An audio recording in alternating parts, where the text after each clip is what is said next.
ಕಂಸ ವಸುದೇವ ದೇವಿಕೆಯರನ್ನ ಜೈಲಿನಲ್ಲಿ ಹಾಕಿದ್ದ. 8ನೇ ಮಗು ಮೃತ್ಯು ಅಂತ ಗೊತ್ತಿತ್ತು, ಎಲ್ಲಿ ಮಗು ಹುಟ್ಟಿ ತಪ್ಪಿಸ್ಕೊಂಡು ಹೋಗ್ತದೋ ಅಂತ ಜೈಲಿನಲ್ಲಿ ಇಟ್ಟಿದ್ದ. ಅಲ್ಲೇ ಕೃಷ್ಣಾವತಾರ ಆಯಿತು. ಕೃಷ್ಣ ಅವತಾರ ಪ್ರಾದುರ್ಭಾವ ಆದ ಕೂಡಲೇ ಭವ್ಯವಾದ ಬೆಳಕು ಬಂತು, ದಿವ್ಯ ಪ್ರಕಾಶ ಬಂತು. ಆ ಪ್ರಕಾಶದಲ್ಲಿ ವಸುದೇವ ದೇವಿಕರು ನೋಡ್ತಾ ಇದ್ದಾರೆ. ಎಂಥ ಅದ್ಭುತ ರೂಪ!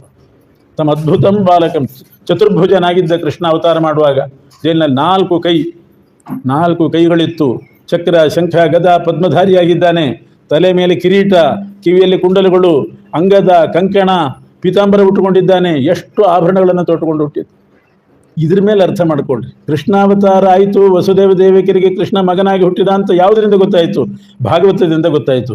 ಅದೇ ಭಾಗವತದಲ್ಲಿ ಕೃಷ್ಣ ಹುಟ್ಟಿದಾಗ ಹೀಗಿದ್ದ ಅಂತ ಹೇಳಿದ್ದಾರೆ. ಪೀತಾಂಬರ ಉಟ್ಟುಕೊಂಡಿದ್ದ. ಆದರೆ ಕೃಷ್ಣ ಮಾತ್ರ ದಿವ್ಯ ಆಯುಧಗಳನ್ನು ಧರಿಸಿ ಪೀತಾಂಬರ ಉಟ್ಟುಕೊಂಡು ಪ್ರಕಟ ಆಗಿದ್ದಾರೆ. ಆದ್ದರಿಂದ ಇದು ಬರೇ ಪ್ರಾದುರ್ಭಾವ ಅಷ್ಟೇ ಹೊರತು ಗರ್ಭದಿಂದ ಹುಟ್ಟಿದ್ದಲ್ಲ ಅಂತಾರೆ. ಅಷ್ಟೇ ಅಲ್ಲ, ಭಾಗವತದಲ್ಲಿದೆ. ಆ ಕೃಷ್ಣನನ್ನು ಅವನದ್ದೇ ಆದ ಪ್ರಕಾಶದಿಂದ ನೋಡಿ ವಸುದೇವ ದೇವಿಕೆಯರು ಸ್ತೋತ್ರ ಮಾಡ್ತಾರೆ. ದೇವಕಿನೇ ಸ್ತೋತ್ರ ಮಾಡಿದ್ಲು. ನಿನ್ನನ್ನು ನೋಡಿದರೆ ವಿಶ್ವಂಭರ ಅಂತ ಅನಿಸ್ತದೆ. ಇಡೀ ಜಗತ್ತನ್ನು ಹೊಟ್ಟೆಯಲ್ಲಿ ಇಟ್ಟುಕೊಂಡವನು ನೀನು. ಈ 9 ತಿಂಗಳು ನನ್ನ ಹೊಟ್ಟೆಯಲ್ಲಿ ಹೇಗಿದ್ದೀಯೋ ಮಹಾನುಭಾವ ಅಂತಾಳೆ. ಇಡೀ ಜಗತ್ತನ್ನೇ ಉದರದಲ್ಲಿಟ್ಟುಕೊಂಡ ನೀನು ನನ್ನ ಹೊಟ್ಟೆಯಲ್ಲಿದ್ದು ಎಂಥ ವಿಡಂಬನೆ ಮಾಡ್ತಾ ಇದ್ದಿ. ವಸುದೇವನು ಸ್ತೋತ್ರ ಮಾಡಿದ್ದಾನೆ. ಆದ್ದರಿಂದ ಕೃಷ್ಣ ಸಾಧಾರಣ ಮಗನಂತೆ ಭಾವಿಸಬಾರದು ಅನ್ನೋದನ್ನು ವಿಶೇಷವಾಗಿ ತಿಳಿಸಿದ್ದಾರೆ. ಆಮೇಲೆ ಕೃಷ್ಣ ಭವ್ಯ ರೂಪದಿಂದ ಪ್ರಕಟನಾಗಿ ವಸುದೇವ ದೇವಿಕರಿಗೆ ಆಜ್ಞೆ ಮಾಡಿದನಂತೆ, ನಾನು ಯಾವಾಗಲೂ ಪರ್ಮನೆಂಟಾಗಿ ಹಿಂಗೇನಿರಲ್ಲ, ಶಿಶುವಾಗ್ತೇನೆ, ಮುಂದೆ ಶಿಶುವಾಗ್ತೇನೆ, ಸಣ್ಣ ಕೂಸಾಗ್ತೇನೆ. ಆದಮೇಲೆ ನನ್ನನ್ನು ಇಲ್ಲಿ ಇಟ್ಕೋಬೇಡಿ ನೀವು. ಕಂಸ ಬರ್ತಾನೆ. 6 ಮಕ್ಕಳನ್ನು ಸಣ್ಣ ಹುಟ್ಟಿದ ಕೂಡಲೇ ಕಂಸ ಬಂದು 2 ಕಾಲು ಹಿಡ್ಕೊಂಡು ಬಂಡೆ ಕಲ್ಲಿಗೆ ಅಪ್ಪಳಿಸಿ ತಲೆ ಒಡೆದು ಕೊಂದು ಹಾಕಿದ್ದಾನೆ. ಆ ರೀತಿ ಕಂಸ ಬಂದಾನು. ಅದಕ್ಕೆ ನನ್ನನ್ನು ನಾನು ಶಿಶುರೂಪ ಧಾರಣೆ ಮಾಡ್ತೀನಿ. ಮಾಡಿದ ಕೂಡಲೇ ನನ್ನನ್ನು ಕರ್ಕೊಂಡು ಹೋಗಿ ನದಿ ದಾಟಿ ನಂದಗೋಕುಲದಲ್ಲಿ ಇವನು ನಂದಗೋಪ ಇದ್ದಾನೆ, ಯಶೋಧಾದೇವಿ ಇದ್ದಾಳೆ. ಆ ಯಶೋಧಾದೇವಿಯ ಹಾಸಿಗೆಯಲ್ಲಿ ನನ್ನನ್ನು ಮಲಗಿಸಿ ಅಲ್ಲಿದ್ದಂಥ ಹೆಣ್ಣು ಮಗುವನ್ನು ನೀವು ತಂದು ಇಟ್ಕೊಳ್ರಿ. ಆಮೇಲೆ ಸಣ್ಣ ಕೂಸಾಗಿ ಬಿಟ್ಟ. ಇಷ್ಟು ಹೇಳೋದು ಹೇಳಿ ಕೂಸಾದ. ಆಮೇಲೆ ವಸುದೇವ ಆ ಕೂಸನ್ನು ಎತ್ತುಕೊಂಡು ಮತ್ತೆ ಬಂಧನಗಳೆಲ್ಲ ತಾನೇ ಕಳಿಚಿತು. ಭಗವಂತನ ದರ್ಶನ ಆದ ಕೂಡಲೇ ಸಂಸಾರ ಬಂಧನ ಮೋಚನನೇ, ಅದರಲ್ಲಿ ಅನುಮಾನವೇ ಇಲ್ಲ. ಒಂದು ಸಲ ಪರಮಾತ್ಮನ ಸಾಕ್ಷಾತ್ಕಾರ ಆಯಿತು ಅಂದರೆ ಸಂಸಾರ ಬಂಧ ಕಳಿಚಿತು ಅಂತಲೇ ಅರ್ಥ. ಅದಕ್ಕೆ ಅಲ್ಲಿ ನಿಗಡ ಅಂತಾರೆ. ಜೈಲಿನ ಬಂಧನ, ಕಬ್ಬಿಣದ ಸರಪಳಿ ಕಾಲಿಗೆ ಕೈಗೆ ಏನು ಹಾಕಿದ್ದ ಅದೆಲ್ಲ ಕಳಿಚಿ ಹೋಯಿತು. ವಸುದೇವ ಕೃಷ್ಣನನ್ನು ಎತ್ತುಕೊಂಡ. ಒಂದು ಬಿದಿರು ಪುಟ್ಟಿಯಲ್ಲಿ ಕೃಷ್ಣನ ಮಲಗಿಸಿ, ಬಿದಿರು ಪುಟ್ಟಿಯಲ್ಲಿ ಮಲಗಿಸ್ಕೊಂಡು ತಲೆ ಮೇಲೆ ಹೊತ್ತುಕೊಂಡು ಅಲ್ಲಿಂದ ಹೊರಟ, ಜೈಲಿನಿಂದ ಹೊರಟ. ಬಾಗಿಲು ಹಾಕಿತ್ತಲ್ಲ, ಬೀಗ ಹಾಕಿರ್ತದೆ ಅಂತಂದರೆ ಕಬ್ಬಿಣದ ಸರಪಳಿನೇ ಬಿಚ್ಚೋಗಿದೆ ಅಂತೆ ಕೈ ಕಾಲಿಗೆ ಹಾಕಿದ್ದು. ಇನ್ನು ಬಾಗಿಲು ಬೀಗ ಯಾವ ಲೆಕ್ಕ? ಅದೆಲ್ಲ ತಾನಾಗಿ ಕಳಿಚಿಕೊಂಡಿತು. ಸೀದಾ ಹೊರಗೆ ಬಂದ. ಯಮುನಾ ನದಿ, ಅಡ್ಡ ಯಮುನಾ ನದಿ ಪ್ರವಾಹ ಕಡಿಮೆ ಮಾಡಿತು. ಮಳೆ ಸ್ವಲ್ಪ ಸುಮ್ಮನೆ ತುಂತುರು ಹನಿ. ಆದರೂ ಶೇಷದೇವರು ಬಂದು ಆ ಬಿದಿರು ಪುಟ್ಟಿಯಲ್ಲಿ ಸೇರಿ ಆ ಹೆಡೆ ಬಿಡಿಸಿ ಕೃಷ್ಣನ ಮೇಲೆ ಆ ಹೆಡೆ ಬಿಡಿಸಿ ನಿಂತು ನೀರು ಬೀಳೋದು ಬೇಡ ಅಂತ ತಮ್ಮ ಸೇವೆ ಮಾಡ್ತಾ ಇದ್ರಂತೆ ಶೇಷದೇವರು. ಛತ್ರಿ ಹಿಡಿದ ಹಾಗೆ ಶೇಷನ ಹೆಡೆ ಇತ್ತಂತೆ. ಈ ರೀತಿ ವಸುದೇವ ಕೃಷ್ಣನನ್ನು ತಲೆಯ ಮೇಲೆ ಬಿದಿರು ಪುಟ್ಟಿಯಲ್ಲಿ ಇಟ್ಟುಕೊಂಡು ಶೇಷ ತಲೆ ಮೇಲೆ ಆ ಕೃಷ್ಣನ ಮೇಲಿದ್ದಾನೆ. ಇವನು ನಡ್ಕೊಂಡು ಹೋದ ನಂದಗೋಕುಲಕ್ಕೆ.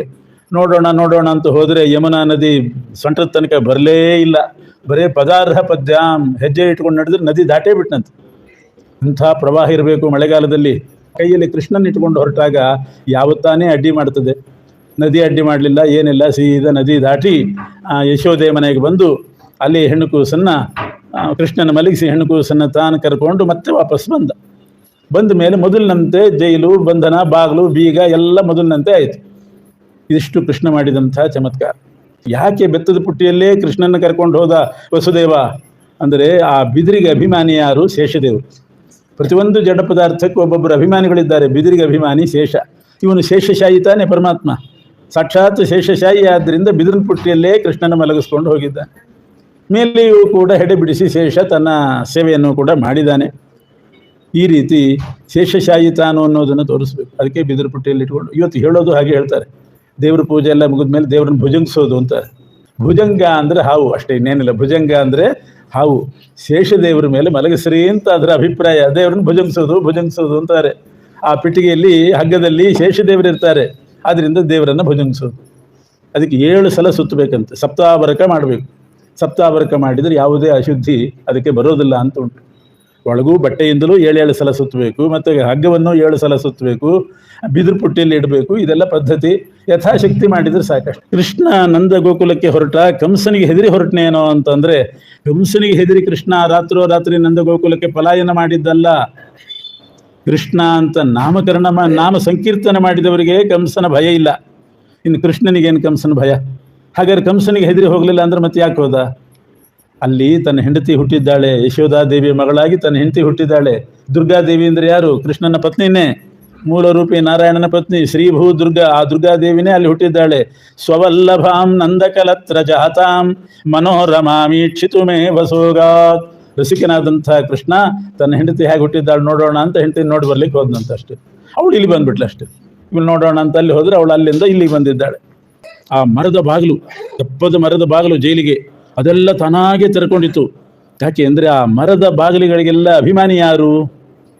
ಮರದ ಬಾಗಿಲುಗಳಿಗೆ ಅಭಿಮಾನಿ ಯಾರು? ಬೆತ್ತದ ಪುಟ್ಟಿಗೆ ಅಭಿಮಾನಿ ಶೇಷ, ಮರದ ಬಾಗಿಲಿಗೆ ಅಭಿಮಾನಿ ಯಾರು ಅಂತಂದರೆ ಚಂದ್ರ ಅಭಿಮಾನಿ.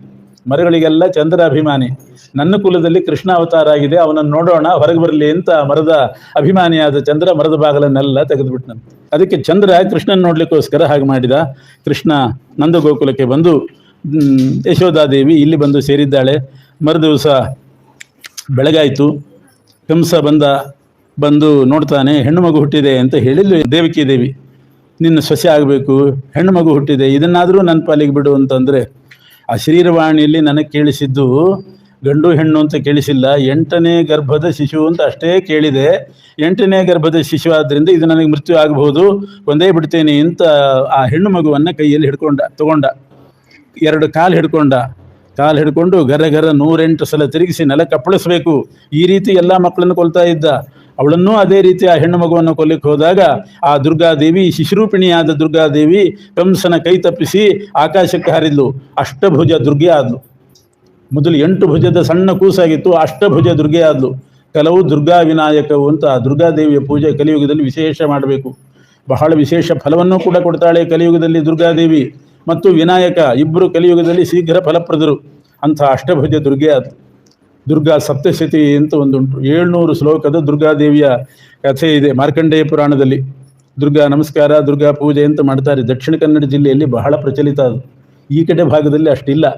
ತಾಯಿ ದುರ್ಗಾದೇವಿ, ನೀನು ಅಖಿಲ ಜಗತ್ ಸರ್ಗೆ, ಇಡೀ ಜಗತ್ತನ್ನು ಸೃಷ್ಟಿ ಮಾಡುವವಳೆ ನೀನು. ಅಜಭರ್ಗೆ ಇಡಿತೆ ಬ್ರಹ್ಮರುದ್ರಾದಿ ವಂದಿತಳಾಗಿದ್ದಿ ನೀನು. ಕಾರುಣ್ಯಾದ ಧರೀಕೃತ ಮರವಧು ವರ್ಗೇ ನಿಸರ್ಗೇ ಹಿತಂ. ನೀನು ದೇವತಾ ಸ್ತ್ರೀಯರನ್ನು ಕೂಡ, ಅಪ್ಸರ ಸ್ತ್ರೀಯರನ್ನು ಕೂಡ ಮೀರಿಸಿದ ಸೌಂದರ್ಯವುಳ್ಳವಳು. ಚೇತೋ ನ ಪ್ರಜಹಾತು ಜಾತು ಚಿದಿಹ. ನನ್ನ ಮನಸ್ಸು ಹೇ ದುರ್ಗೆ ನಿನ್ನನ್ನು ಯಾವ ಕಾಲದಲ್ಲಿಯೂ ಬಿಡಕೂಡ್ದು. ಸಂಸಾರದಲ್ಲಿರಲಿ, ಮೋಕ್ಷಕ್ಕೆ ಹೋಗಲಿ, ನನ್ನ ಮನಸ್ಸು ನಿನ್ನನ್ನೇ ಸದಾ ಚಿಂತನೆ ಮಾಡಬೇಕು. ತಾಯಿಯನ್ನು ಬಿಡೋದು ಅಂತುಂಟೆ. ಜಗನ್ಮಾತೆ ನೀನು, ಸದಾ ನನ್ನ ಮನಸ್ಸು ನಿನ್ನನ್ನು ಚಿಂತನೆ ಮಾಡಲಿ. ನನ್ನ ಮನಸ್ಸು ನಿನ್ನನ್ನು ಬಿಡೋದು ಬೇಡ, ನೀನು ನನ್ನ ಕೈ ಬಿಡಬೇಡ ಅಂತ. ತಾರುಣ್ಯಾದ ಧರೀಕೃತ ವರವಧು ವರ್ಗೇ ನಿಸರ್ಗೇ ಹಿತಂ.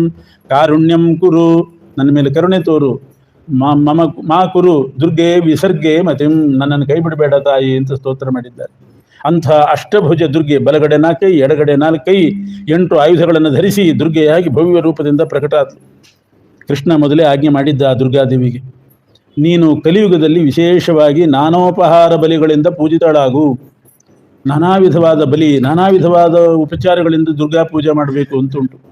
ಕೃಷ್ಣ ಆಜ್ಞೆ ಮಾಡಿದ್ದಾನೆ. ನಾನಾ ಉಪಹಾರ ಬಲಿಗಳಿಂದ ನೀನು ಸ್ಥಳದಲ್ಲಿ, ಬೆಟ್ಟದಲ್ಲಿ, ಕಾಡಿನಲ್ಲಿ, ನೀರಿನಲ್ಲಿ ಸರ್ವತ್ರ ಇದ್ದುಕೊಂಡು ದುಷ್ಟರಿಗೆ ದುರ್ಗವಾಗಿ, ದುರ್ಗ ಅಂತಾರೆ ಚಿತ್ರದುರ್ಗ. ದುರ್ಗ ಅಂದರೆ ಯಾರಿಗೂ ಆಕ್ರಮಣ ಮಾಡಲಿಕ್ಕೆ ಸಾಧ್ಯ ಇಲ್ಲ. ಯಾವ ಶತ್ರುಗಳು ಸಜ್ಜನರನ್ನ ಆಕ್ರಮಣ ಮಾಡಿರಬಾರ್ದು. ಅಂಥ ಅವರಿಗೆಲ್ಲ ದುರ್ಗವಾಗಿ ನೀನು ದುರ್ಗೆಯಾಗಿ ಎಲ್ಲರನ್ನು ಲೋಕ ರಕ್ಷಣೆ ಮಾಡು ಅಂತ ಪರಮಾತ್ಮ ಆಜ್ಞೆ ಮಾಡಿದ್ದ. ಆ ಪ್ರಕಾರ ದುರ್ಗಾದೇವಿ ಕಂಸನ ಕೈಯಿಂದ ತಪ್ಪಿಸ್ಕೊಂಡು ನಾನಾ ಸ್ಥಳಗಳಲ್ಲಿ ಪೂಜಿತಳಾದ ಆಗಿ ಹೋಗ್ತಾ ಇದ್ದಾಳೆ. ಆದರೆ ಒಂದು ಮಾತು ಹೇಳಿದ್ಲು ಕಂಸನಿಗೆ, ನನ್ನನ್ನು ಕೊಲ್ಲುವ ಪ್ರಯತ್ನ ಮಾಡ್ತಿದ್ದಿ, ನಾನೇ ಮೃತ್ಯುದೇವತೆ ಅಂದ್ಲು. ಮೃತ್ಯುದೇವತೆಯೂ ಹೌದು ದುರ್ಗಾದೇವಿ. ಸಜ್ಜನರನ್ನ ರಕ್ಷಣೆ ಮಾಡ್ತಾಳೆ, ದುಷ್ಟರಿಗೆ ಮೃತ್ಯುದೇವತೆಯೂ ಆಗಿದ್ದಾಳೆ. ಅಂಥ ನನ್ನನ್ನೇ ನೀನು ಕೊಲ್ಲಕ್ಕೆ ಬಂದರೆ ಹೇಗೆ ಸಾಧ್ಯ? ನಾನಲ್ಲ ನಿನಗೆ ಮೃತ್ಯು, ನಂದಗೋಕುಲದಲ್ಲಿದ್ದಾನೆ ಅಂತ ಅಷ್ಟು ಹೇಳ್ಬಿಟ್ಟು, ನಂದಗೋಕುಲದಲ್ಲಿದ್ದಾನೆ ಅಂತೇಳಿ ಆಕಾಶಕ್ಕೆ ಹೋದ. ಇತಿ ದುರ್ಮಂತ್ರಿ ಕಂಸ ಅಂತ ದುರ್ಮಂತ್ರಿಗಳನ್ನೆಲ್ಲ ಕರೆದು ಕಂಸ ಮಂತ್ರಾಲೋಚನೆ ಮಾಡಿದ್ದಂತೆ. ಆ ಕೂಸು ಹೇಳೋದು ಹೇಳಿತು, ಪೂರ್ತಿ ಅಡ್ರೆಸ್ ಕೊಡಲಿಲ್ಲ ಏನು ಮಾಡಬೇಕು ಅಂತ. ಅವರು ಕೆಟ್ಟ ಮಂತ್ರಿಗಳು, ಅವ್ರ ಮಂತ್ರಾಲೋಚನೆಯೇ ಬೇರೆ. ಅವರು ಸಲಹೆ ಕೊಟ್ಟರು, ಒಂದು ಕೆಲಸ ಮಾಡೋಣ ಕಂಸ, ಅಂತೂ ಮಗು ಹುಟ್ಟಿದೆ ಅಂತ ಅಷ್ಟು ಹೇಳಿದ್ದಾರೆ, ಇದು ಇಲ್ಲಿ ನಂದಗೋಕುಲದಲ್ಲಿದೆ ಅಂತ ಹೇಳಿದ್ದಾಳೆ, ಅಲ್ಲಿಂದ ಬೇರೆ ಕಡೆ ಸ್ಥಳಾಂತರನೂ ಆಗಿರಬಹುದು. ಅದಕ್ಕೆ ಒಂದು ಕೆಲಸ ಮಾಡೋಣ, ನಮ್ಮಲ್ಲಿಂದ ಕೆಲವರೆಲ್ಲ ಹೋಗಿ ಸುತ್ತಮುತ್ತಲಿನ ಗ್ರಾಮ ನಗರಗಳು ಪಟ್ಟಣಗಳು ಅಲ್ಲೆಲ್ಲ ಹೋಗಿ 10 ದಿವಸದ ಒಳಗೆ ಹುಟ್ಟಿದಂಥ ಕೂಸುಗಳನ್ನೆಲ್ಲ ಕೊಲ್ತಾ ಬರೋದು, ಒಂದನ್ನು ಉಳಿಸೋ ಹಾಗಿಲ್ಲ. 10 ದಿವಸದ ಒಳಗಿನ ಯಾವ್ಯಾವ ಕೂಸು ಅಂತಿದ್ದಾವೆ ಎಲ್ಲ ಕೊಂದುಬಿಡೋದು. ಆ ಗುಂಪಿನಲ್ಲಿ ಗೋವಿಂದ ಅಂತ ಇವನು ಗೋವಿಂದ ಆಗಿಬಿಡ್ತಾನೆ ಅಷ್ಟೇ. ಇದು ಅವರು ಕೊಟ್ಟಂಥ ಸಲಹೆ, ಬೇರೆ ಮಾರ್ಗವೇ ಇಲ್ಲ. ಹೇಗೆ ಕಂಡುಹಿಡಿಯೋದು ಯಾರು? ಹೇಗೆ ದೇವಕಿ ಮಗು ಎಲ್ಲಿದೆ ಅಂತ ಹೇಗೆ ಕಂಡುಹಿಡಿಬೇಕು? ಆಯಿತು ಅಂತ ಹೇಳಿ ಕಂಸ ಪೂತನಿಯನ್ನು ಕೊಟ್ಟು ಕಳಿಸಿದ. ಪೂತನೆ ಅಂತ ಒಬ್ಬಳು ರಾಮಾಯಣದ ತಾಟಕೆ, ಅವಳು ರಾಮಾಯಣದಲ್ಲಿ ರಾಮನಿಂದ ಸತ್ತಂಥ ತಾಟಕೆ ಪೂತನಿಯಾಗಿ ಹುಟ್ಟಿದ್ಲು ಕೃಷ್ಣನ ಕಾಲದಲ್ಲಿ. ಆದರೆ ತಾಟಕೆಯಾಗಿದ್ದಾಗ ಬರೇ ರಾಕ್ಷಸಿ, ಪೂತನಿಯಾಗಿ ಹುಟ್ಟಿದಾಗ ಆ ದೇಹದಲ್ಲಿ ಊರ್ವಶಿ ಬೇರೆ ಸೇರಿದ್ಲು ಅಷ್ಟೇ. ಪೂತನೆ ಅಂತಂದರೆ ಊರ್ವಶಿ ಪ್ಲಸ್ ತಾಟಕೆ ಕೇವಲ ರಾಕ್ಷಸಿ. ಅವಳು ಮತ್ತೆ ಊರ್ವಶಿ ದೇಹದಲ್ಲಿ ಸೇರಿಕೊಂಡು ಒಂದೇ ದೇಹದಲ್ಲಿ ಊರ್ವಶಿ ಮತ್ತು ತಾಟಕೆ ಇಬ್ಬರು ಸೇರಿಕೊಂಡಿದ್ದರು. ಅಂಥ ಪೂತನಿಯನ್ನು ಕರೆದು ಕಂಸ ಆಜ್ಞೆ ಮಾಡಿದ, ನೀನು ಮಕ್ಕಳನ್ನು ಕೊಲ್ಲೋ ಕೆಲಸ ಮಾಡು ಅಂತ. ಎಲ್ಲ ಕಡೆ ಸುತ್ತಮುತ್ತಲು ಗ್ರಾಮ ನಗರಗಳಿಗೆ ಹೋಗಿ ಪೂತನೆ ಹೊರಟ್ಲು. ಎಲ್ಲ ಕಡೆ ಹೋಗೋದು, 10 ದಿವಸದ ಒಳಗಿನ ಮಕ್ಕಳನ್ನೆಲ್ಲ ಕರ್ಕೊಳ್ಳೋದು, ಎಷ್ಟು ಮುದ್ದಾಗಿದೆ ಅಂತ ಅನ್ನೋದು, ತೊಡೆ ಮೇಲೆ ಮಲಗಿಸ್ಕೊಳ್ಳೋದು, ಸಾಯಿಸೋದು. ಹೀಗೆ ಮಾಡ್ತಾ ಮಾಡ್ತಾ ನಂದಗೋಕುಲಕ್ಕೆ ಬಂದು ಆ ಕೃಷ್ಣನ್ನು ಕೂಡ ಎತ್ಕೊಂಡ್ಲು. ಯಶೋಧಾದೇವಿ ಹಾಸಿಗೆಯಲ್ಲಿದ್ದಂಥ ಕೃಷ್ಣನ ಎತ್ಕೊಂಡು ತೊಡೆ ಮೇಲೆ ಮಲಗಿಸಿ ನಾನು ಸ್ವಲ್ಪ ಮುದ್ದಾಡ್ತಾ ಮಲಗಿಸ್ಕೊಂಡ್ಲು. ಸ್ತನ್ಯಪಾನ ಮಾಡಿಸ್ಲಿಕ್ಕೆ ಹೋದ್ಲು. ತಾನು ಎದೆ ಹಾಲು ಕುಡಿಸ್ತೇನೆ ಅಂತ ಪೂತನೆ ಹೊರಟ್ಲು. ಅವಳು ಪೂತನೆ ಬರುವಾಗ ವಿಷ ಹಚ್ಚಿಕೊಂಡು ಬಂದಿದ್ಲಂತೆ, ತನ್ನ ಎದೆಗೆಲ್ಲ ವಿಷ ಹಚ್ಚಿಕೊಂಡು ಬಂದಿದ್ಲು. ಇಲ್ಲಿದ್ರೆ ಹ್ಯಾಕೆ ಕೊಲ್ಲೋದು ಕೃಷ್ಣನ? ವಿಷ ಹಚ್ಚಿಕೊಂಡು ಬಂದಿದ್ಲು. ಕೃಷ್ಣ ಹಾಲು ಕುಡಿಯುವಾಗ ಬಾಯಿ ಹಾಕ್ತಾನೆ, ಆ ಬಾಯಿಯಲ್ಲಿ ವಿಷ ಹೋಗಿ ಅವನು ಸಾಯಲಿ ಅಂತ ಇವಳು ಉದ್ದೇಶ ಇತ್ತು. ಇದೆಲ್ಲ ಗೊತ್ತಿತ್ತು ಕೃಷ್ಣನಿಗೆ, ಸರ್ವಜ್ಞ. ತೊಡೆ ಮೇಲೆ ಮಲ್ಕೊಂಡ, ಹಾಲು ಕುಡಿಯೋ ನೆಪ ಮಾಡಿದ, ಬಾಯಿ ಹಾಕಿ ಅವಳು ಮೇಲೆ ಹಚ್ಚಿಕೊಂಡು ಬಂದಂಥ ವಿಷವನ್ನೆಲ್ಲ ಬಾಯಿಯಲ್ಲಿ ಹೀರಿದ. ನುಂಗಲಿಲ್ಲ, ಬಾಯಲ್ಲಿ ಹೀರಿದ.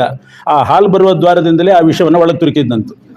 ನಿನ್ನ ಹಣೆ ಬಾರ, ಒಳಗಂತೂ ವಿಷ ಮಾಡ್ಕೊಳ್ಳಿಕ್ಕೆ ಬರೋದಿಲ್ಲ, ಒಳಗಂತೂ ವಿಷ ಮಾಡಿಕೊಂಡ್ರೆ ನೀನೇ ಸತ್ತು ಹೋಗ್ತಿ, ಮೇಲೆ ಹಚ್ಚಿಕೊಂಡು ಬಂದಿದ್ದಿ, ನಾನು ಒಳಗೆ ತೋರಿಸ್ತೇನೆ ಅಂತ ಹೇಳಿ ಇಂಜೆಕ್ಷನ್ ಕೊಟ್ಟ ಹಾಗೆ ಆ ವಿಷವನ್ನೆಲ್ಲ ಬಾಯಲ್ಲಿ ಹೀರಿ ಅದೇ ದ್ವಾರದಿಂದ ವಿಷ ಏರಿಸಿಬಿಟ್ಟ. ಮುಂಚಾಲಮಿತಿ ಪ್ರಭಾಷಿಣಿ, ಅವಳಿಗೆ ತಡ್ಕೊಳ್ಳಿಕ್ಕಾಗಲಿಲ್ಲ, ವಿಷ ಎಲ್ಲ ಮೈಯಲ್ಲಿ ಏರಿತು. ಬಿಡು ಬಿಡು ಬಿಡು ಅಂತ ಹೇಳಿ ಕೂಕೊಂಡು ಬಿದ್ದು ಸಾಯುವಾಗ ಬರುವಾಗ ಊರ್ವಶಿ ಬಂದ ಹಾಗೆ ಬಂದಿದ್ದು. ಇಲ್ಲಿದ್ರೆ ಯಾರು ಹತ್ತಿರ ಸೇರಿಸೋದಿಲ್ಲ, ರಾಕ್ಷಸಿಯಾಗಿ ಬಂದಿದ್ರೆ. ಊರ್ವಶಿಯಂತೆ ಬಂದಿದ್ಲು, ಸಾಯುವಾಗ ತಾಟಿಕೆಯಾಗಿಯೇ ಸತ್ತು. ಎಲ್ಲರೂ ಅಷ್ಟೇ, ಜೀವನ ಇಡೀ ಊರ್ವಶಿ ಹೆಂಗೆ ಇರ್ತಾರಂತೆ, ಸಾಯುವಾಗ ತಾಟಿಕೆ ಆಗಿಬಿಡ್ತಾರೆ. ಅದಕ್ಕೆ ಹೇಳಿದರು, ಶರಣರ ಜೀವನ ಮರಣದಲ್ಲಿ ನೋಡ್ರಿ ಅಂತ. ಶರಣರು ಭಾರಿ ಭಕ್ತರು ಅಂತ ಇರ್ತಾರೆ, ಮರಣ ಕಾಲದಲ್ಲಿ ನೋಡ್ಬೇಕು ಅವ್ರ ಪರಿಸ್ಥಿತಿ ಹೆಂಗಿದೆ ಅಂತ. ಒಬ್ಬ ಭಾರೀ ಪಂಡಿತರಿದ್ರಂತೆ, ಯಾವಾಗಲೂ ಧರ್ಮ, ದೇವರು, ದಿಂಡ್ರು, ಪೂಜೆ, ಇದೇ ಧರ್ಮಾಚರಣೆ ಅಂಥ ಒಬ್ಬ ದೊಡ್ಡ ಜ್ಞಾನಿಗಳು. ಮರಣಕಾಲ ಸಮೀಪಿಸ್ತು. ದೇವ್ರ ಕೋಣೆ ಎದುರಿಗೆ ಒಂದು ಕೋಣೆ ಮಾಡ್ಕೊಂಡಿದ್ರು, ಒಂದು ರೂಮು. ಅಲ್ಲಿ ಮರಣಶೈಯಲ್ಲಿ ಮಲಗಿದ್ದಾರೆ. ಇನ್ನೇನು ಸಾವು ಹತ್ತಿರ ಬಂದಿದ್ದು, ಡಾಕ್ಟ್ರೆಲ್ಲ ಹೇಳಿ ತೊಗೊಂಡು ಹೋಗಿ ಆಗಿದೆ ಪೆಟ್ಟಿಗೆ. ಮಗನನ್ನು ಕರೆದ್ರಂತೆ, ಮಗು ಒಂದಿಷ್ಟು ಬಾ ಇಲ್ಲಿ ಅಂತ. ಭಾರೀ ಆಸಕ್ತಿಯಿಂದ ಹೋದಂತೆ ಮಗ. ಏನು ಬಿಂಬರೂಪನೇ ಉಪದೇಶ ಮಾಡ್ತಾನೇನೋ ನಮ್ಮಪ್ಪ ಅಂತ ಬಿಂಬೋಪದೇಶ ಮಾಡ್ತಾನೆ ಅಂತ ಹೋದರೆ ಅವರಪ್ಪ ಹೇಳಿದಂತೆ, ಮಗು ಎದುರುಗಡೆ ದೇವ್ರ ಕೋಣೆಯಲ್ಲಿ ದೇವ್ರ ಮುಂದೆ ದೀಪ ಸ್ವಲ್ಪ ದೊಡ್ಡದಾಗಿ ಉರಿತಾ ಇದೆ, ಬತ್ತಿ ಹಿಂದಕ್ಕೆ ಕೇಳಿ ಸಣ್ಣದಾಗಿ ಉರಿಲಿ, ಎಣ್ಣೆ ಖರ್ಚಾಗ್ತದೆ ಅಂತ ಹೇಳಿದ, ಪ್ರಾಣ ಬಿಟ್ಟ. ಏನಾಯಿತು ನೋಡ್ರಿ, ಶರಣರ ಜೀವನ ಮರಣದಲ್ಲಿ ನೋಡ್ರಿ ಅಂದ್ರೆ ಹೀಗೆ.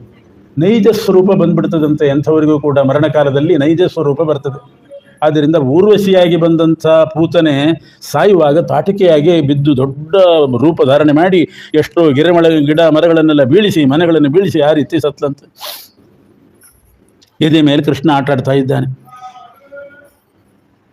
ಆವಾಗ ಆ ಶಬ್ದ ಕೇಳಿ ಎಲ್ಲರೂ ಕೂಡ ಧಾವಿಸಿ ಬಂದಿದ್ದಾರೆ. ಯಶೋದೆ ಗೆಳತಿಯರೆಲ್ಲ, ಯಾವುದೋ ನಮ್ಮ ಪೂರ್ವಿಕರ ಪುಣ್ಯ, ಕೃಷ್ಣ ಬದುಕಿದ, ದೊಡ್ಡ ಬಾಲಗ್ರಹ ಬಂತು ಅಂತ ಹೇಳಿ ಆ ಕೃಷ್ಣನ್ನ ಎತ್ಕೊಂಡು ಬಂದು ಬೇಕಾದಷ್ಟು ಅವನಿಗೆ ರಕ್ಷಾ ಅಂತ ಮಾಡಿದ್ರಂತೆ. ಬಾಲರಕ್ಷಾ ಬಹಳ ವಿಶೇಷವಾಗಿ ಮಾಡುವಂಥದ್ದಿದೆ ಬಾಲರಕ್ಷಾ ಅಂತ. ಇವತ್ತಿಗೆ ಅದೆಲ್ಲ ಲೋಪ ಆಗಿದೆ.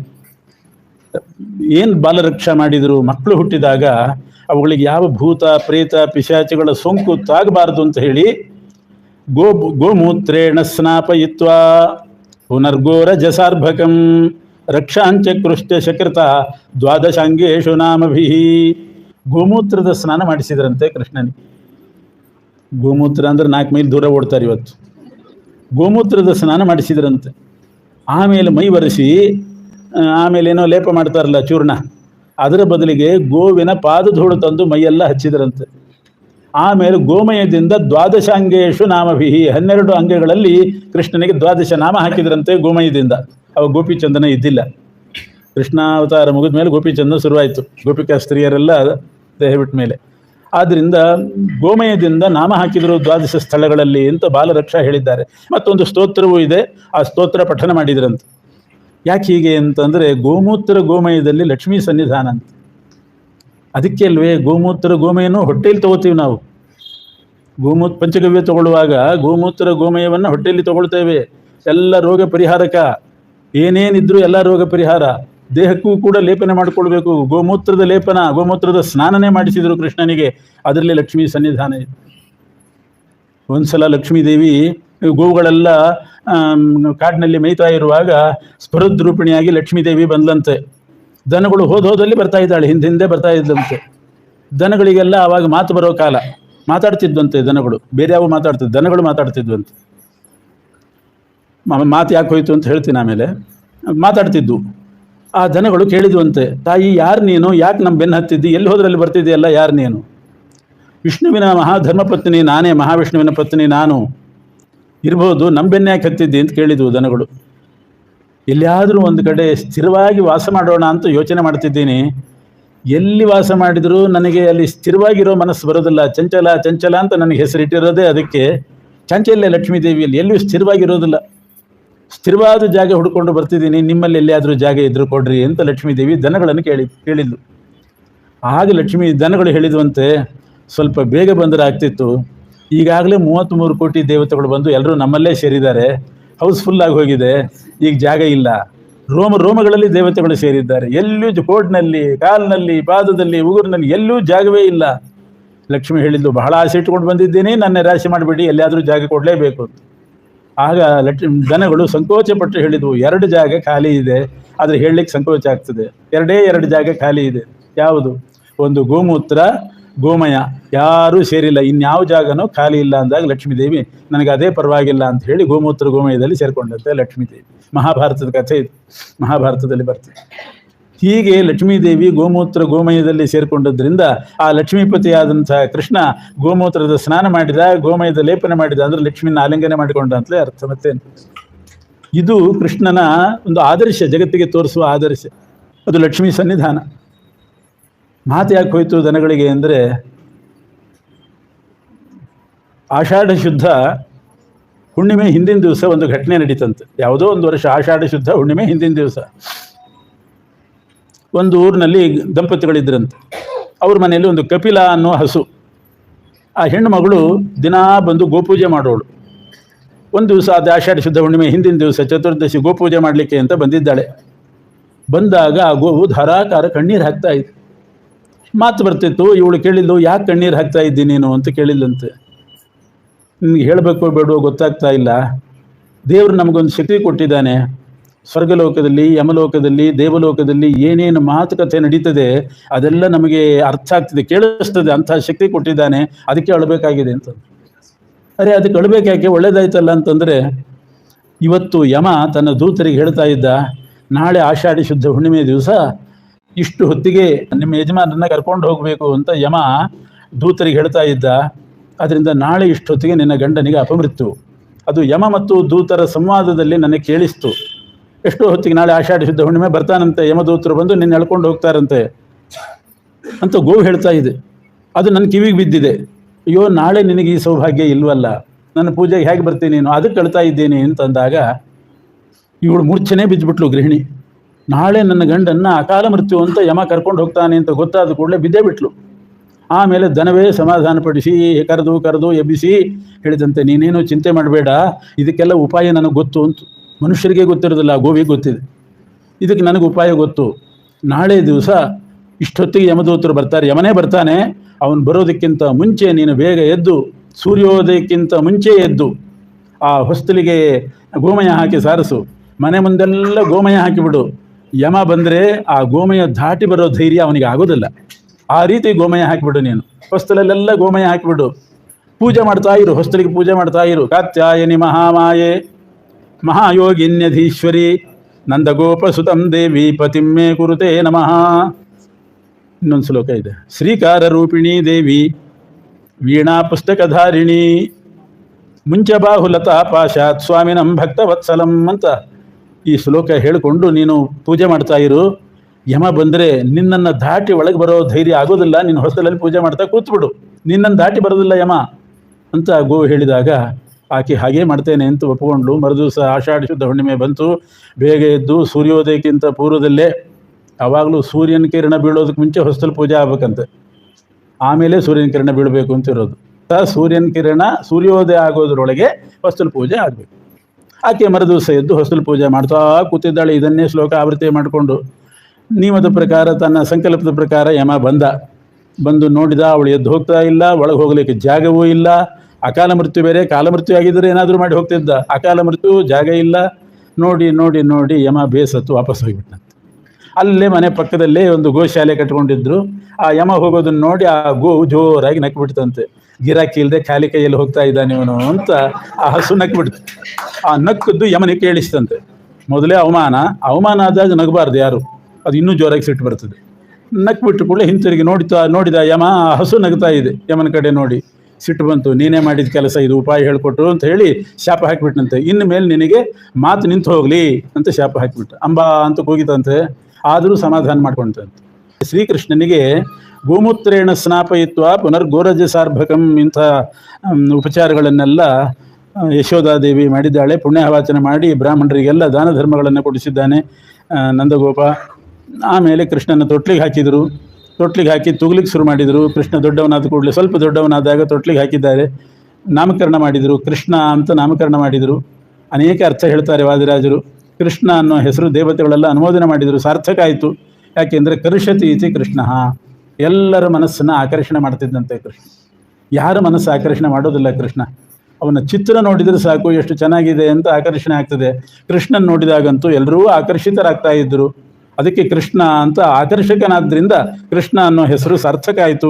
ಭಾಳ ಚೆನ್ನಾಗಿದೆ ಶ್ಲೋಕ, ಸರಳ ಸಂಸ್ಕೃತ. ಶೈವಾವಯಂ ನ ಖಲು ತತ್ರ ವಿಚಾರಣೀಯಂ ಪಂಚಾಕ್ಷರಿ ಜಪಪರಾ ನಿತರಾಂ ತಥಾಪಿ ಚೇತೋ ಮದೀಯ ಮತಸಿ ಕುಸುಮಾವಭಾಸಂ ಸ್ಮೇರಾನನಂ ಸ್ಮರತಿ ಗೋಪವಧೂ ಕಿಶೋರಂ. ಅವರು ಹೇಳ್ತಾರೆ, ಶೈವಾವಯಂ, ನಾವು ಶೈವರು. ನ ಖಲು ತತ್ರ ವಿಚಾರಣೀಯಂ, ಎದೆ ತಟ್ಟಿ ಹೇಳ್ತೀವಿ ನಾವು ಶೈವರೇ, ಅನುಮಾನವೇ ಇಲ್ಲ. ಶಿವ ಸರ್ವೋತ್ತಮ ಅಂತ ಹೇಳುವ ಶೈವರು ನಾವು. ಪಂಚಾಕ್ಷರಿ ಜಪಪರಾಹ, ಓ ನಮಃ ಶಿವಾಯ, ಪಂಚಾಕ್ಷರಿನೇ ಜಪ ಮಾಡೋದು. ಆದರೆ ತಥಾಪಿ ಚೇತೋ ಮದೀಯಂ, ನನ್ನ ಮನಸ್ಸು ಮಾತ್ರ ಚೇತೋ ಮದೀಯಂ ಅತಸಿ ಕುಸುಮಾವಭಾಸಂ. ಅತಸಿ ಕುಸುಮ ಅಂತ ಇರ್ತದೆ ಕಪ್ಪಿಗೆ, ಅದರಂತೆ ನೀಲಮೇಘ ಶ್ಯಾಮನಾಗಿರ್ತಕ್ಕಂಥ ಕೃಷ್ಣನನ್ನೇ ಮನಸ್ಸು ಸ್ಮರಣೆ ಮಾಡ್ತದೆ. ಬಾಯಲ್ಲಿ ಓಂ ನಮಃ ಶಿವಾಯ, ಮನಸ್ಸಿನಲ್ಲಿ ಕೃಷ್ಣ. ಅವ್ರು ಹೇಳೋದು ಶೈವಾವಯಂ ನ ಖಲು ತತ್ರ ವಿಚಾರಣೀಯಂ ಪಂಚಾಕ್ಷರಿ ಜಪಪರಾ ನಿತರಾಂ ತಥಾಪಿ ಚೇತೋ ಮದೀಯ ಮತಸಿ ಕುಸುಮಾವಭಾಸಂ ಸ್ಮೇರಾನನಂ ಸ್ಮರತಿ ಗೋಪವಧೂ ಕಿಶೋರಂ. ಗೋಪವಧು ಯಶೋದಾನಂದನಾದ ಕೃಷ್ಣನ್ನೇ ಸ್ಮರಣೆ ಮಾಡ್ತಾ ಇದೆ. ಆ ಕಡೆ ಮನಸ್ಸು ಈಚೆ ಬರೋದೇ ಇಲ್ಲ, ಬಾಯಲ್ಲಿ ಮಾತ್ರ ಓಂ ನಮಃ ಶಿವಾಯ. ಅಷ್ಟು ಆಕರ್ಷಕ ಶ್ರೀಕೃಷ್ಣ. ಇನ್ನೊಂದು ಅರ್ಥ ಕೃಷಿ ಅಂತಂದರೆ ಕೃಷಿ ಯೋಗ್ಯವಾದ ಭೂಮಿ. ನ ಅಂದರೆ ಸುಖ. ಭೂಮಿಯಲ್ಲಿ ಬಂದರೂ ಕೂಡ ಆನಂದಮಯನಾಗಿದ್ದವನು ಕೃಷ್ಣ ಒಬ್ಬನೇ. ಇನ್ನು ಭೂಮಿಯಲ್ಲಿ ಹುಟ್ಟಿದವರಿಗೆಲ್ಲ ದುಃಖನೇ, ಒಂದಲ್ಲ ಒಂದು ದುಃಖ ಭೂಸ್ಪರ್ಶ ಆಗಿಬಿಟ್ರೆ.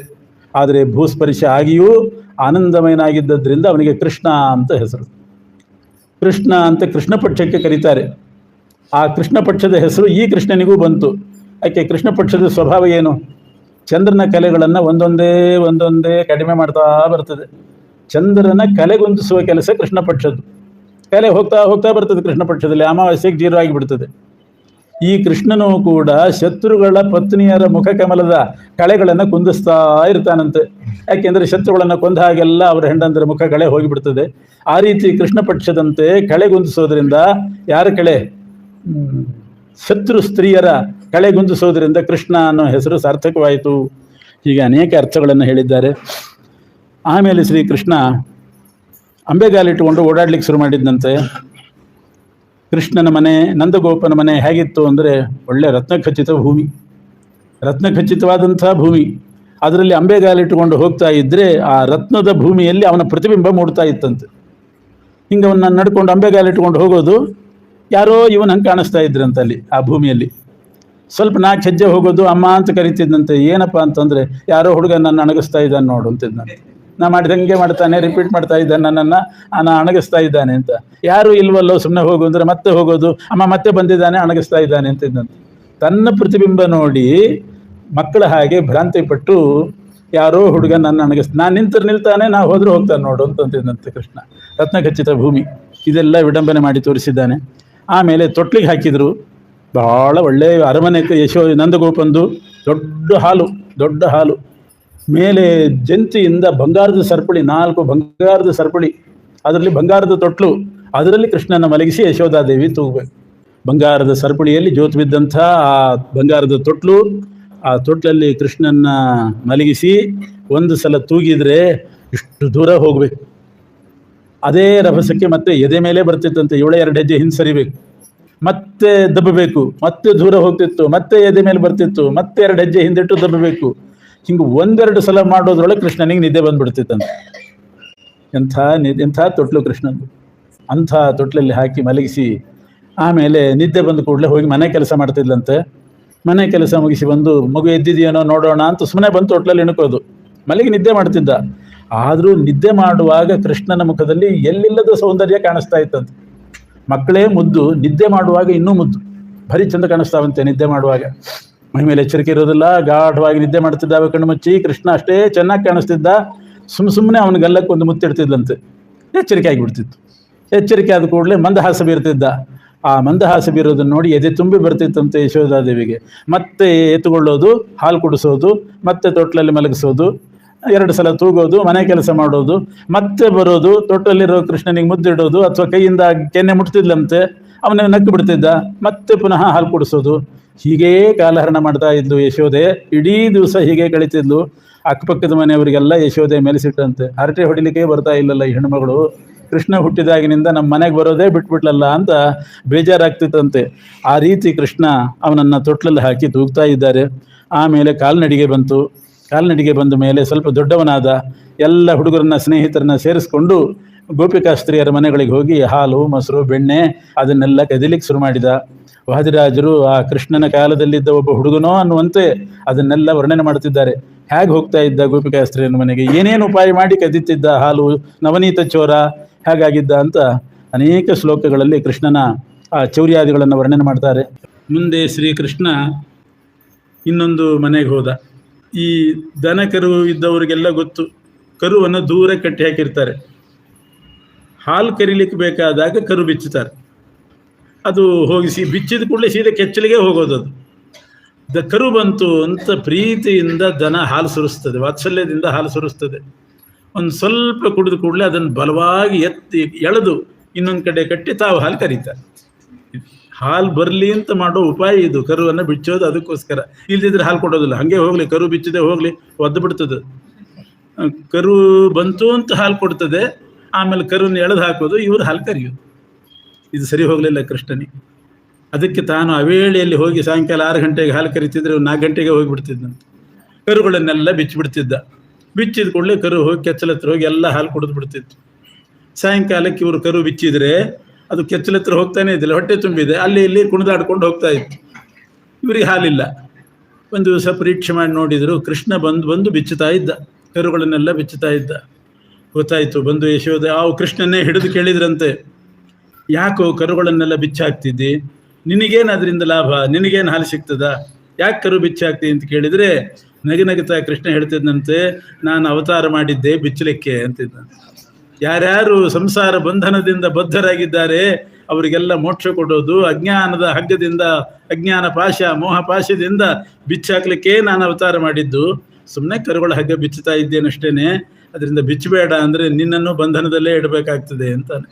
ಕೃಷ್ಣ ಬೆಣ್ಣೆ ಕೆದಲಿಕ್ಕೆ ಅಂತ ಹೋಗುವಾಗ ಹಿಂದುಗಡೆ ಯಾರು ಎಷ್ಟು ಗುಟ್ಟಾಗಿ ಹೋದರೂ ಕೂಡ ಕಂಡು ಹಿಡಿದು ಬಿಡ್ತಿದ್ದಂತೆ.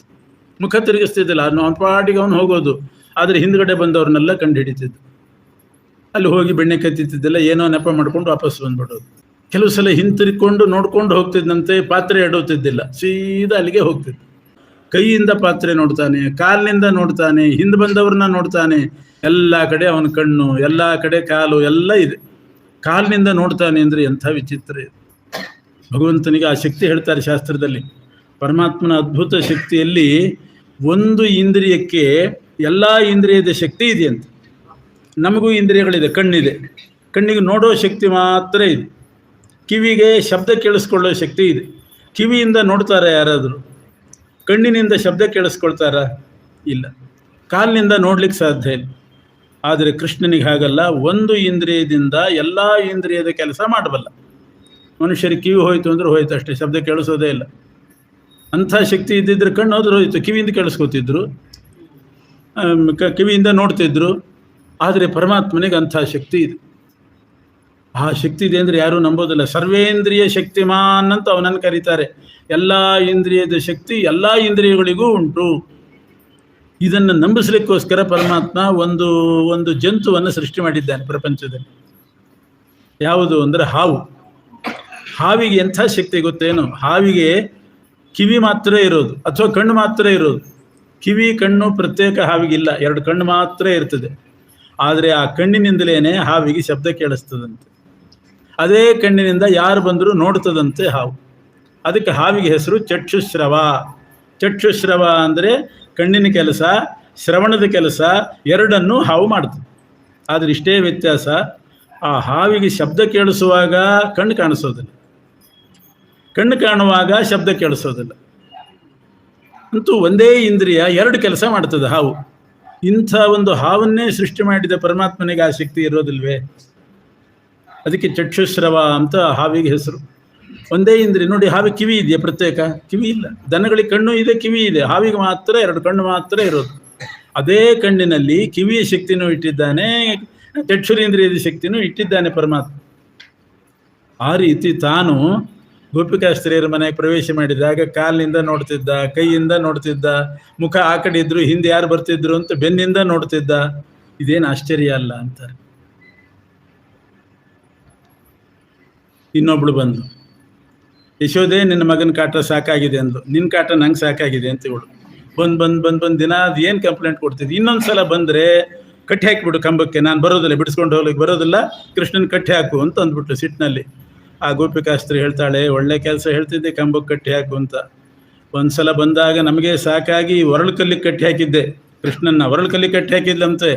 ಆ ಬಾಲಕ ಶಿಶುವಾದ ಕೃಷ್ಣ ಒರಳುಕಲ್ಲನ್ನೇ ಎಳ್ಕೊಂಡು ಹೋದ್ನಂತೆ. ಒರಳುಕಲ್ಲನ್ನೇ ಎಳ್ಕೊಂಡು ಹೋದವನು ಮತ್ತೆ ನಾನೇ ಬಂದು ಬಿಚ್ಚಬೇಕಾಯ್ತು.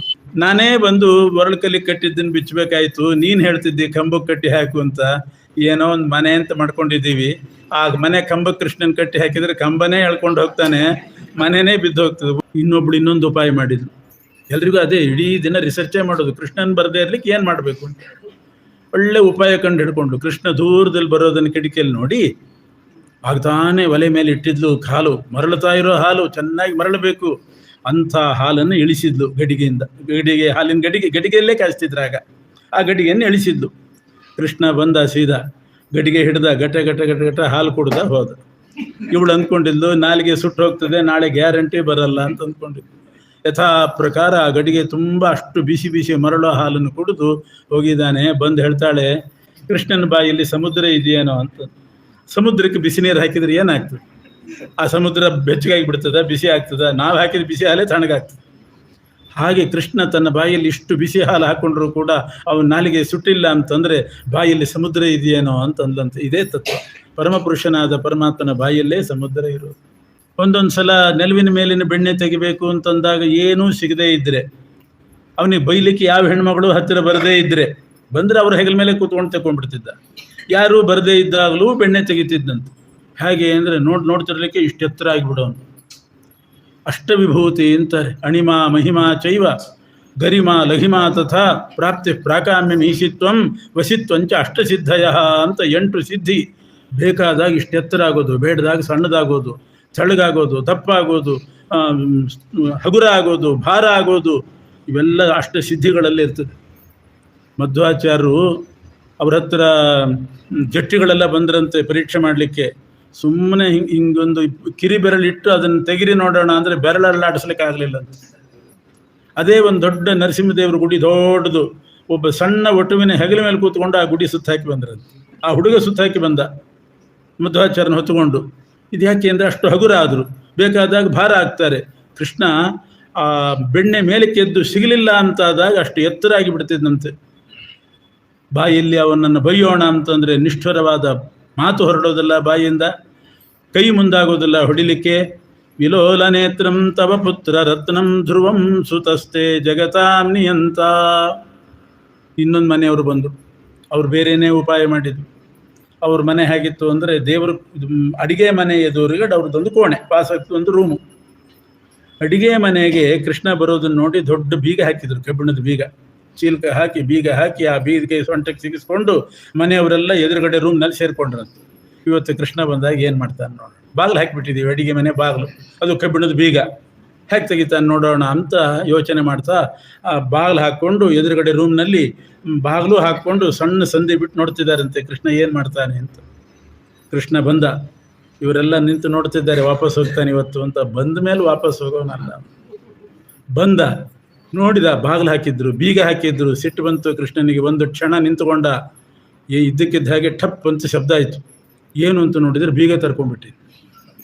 ಇವ್ರು ಅಂದ್ಕೊಂಡ್ರು ಬೀದ ಕೈಯಲ್ಲಿದೆ ಅಂತ ನೋಡಿದ್ರೆ ಸೊಂಟದಲ್ಲೇ ಇತ್ತು. ಆ ಗೊಂಚಲು ಸೊಂಟಕ್ಕೆ ಸಿಗಿಸ್ಕೊಂಡಿದ್ರು. ಅಡಿಗೆ ಮನೆ ಬೀಗ ಮಾತ್ರ ತೆಗೆದಿದ್ರು. ಬೀಗ ತೆಗಿತಲ್ಲ ಅಂತ ಯೋಚನೆ ಮಾಡುವಾಗ ಬಾಗಿಲು ತೆಗೀತು. ಇದೇನಿದು ಬಾಗಿಲು ತೆಗಿತಲ್ಲ ಅಂತ ಯೋಚನೆ ಮಾಡೋ, ಇವ್ರ ಕೋಣೆ ರೂಮಿನ ಬಾಗಿಲು ಹಾಕೊಳ್ಳಿಕ್ಕೆ ಶುರುವಾಯಿತು. ಇದು ಸಣ್ಣ ಹಿಡಿ ಇದೆ, ಅದನ್ನು ಎಷ್ಟು ಜನ ಹಿಡಿಲಿಕ್ಕೆ ಸಾಧ್ಯ? ಧಡಾರ್ ಅಂತ ಬಾಗಿಲು ಹಾಕ್ಕೊಂಡ್ಬಿಡ್ತು.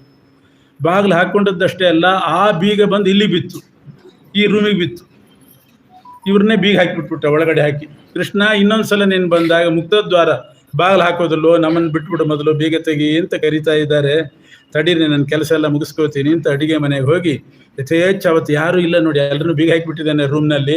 ಯಾಕೆ ಅವರೇ ಉಪಾಯ ಮಾಡಿಕೊಟ್ಟಿದ್ರು. ಇಲ್ಲಿ ಬೀಗ ಇತ್ತು, ಅಲ್ಲಿ ಹಾಕಿದ, ಎಲ್ಲ ಡಬ್ಬಿ ಸವರಿಸಿ ಏನೇನು ಇಟ್ಟಿದ್ದಾರೆ, ಏನೇನು ಬೇಕೋ ಎಲ್ಲ ತಿಂದು ಆಮೇಲೆ ಬೀಗ ತೆಗೆದು ಹೇಳಿದ್ನಂತೆ, ನಾನು ಬಂದಾಗ ಅಡಿಗೆ ಮನೆ ಬೀಗ ಹಾಕ್ತೀರ ನೀವು?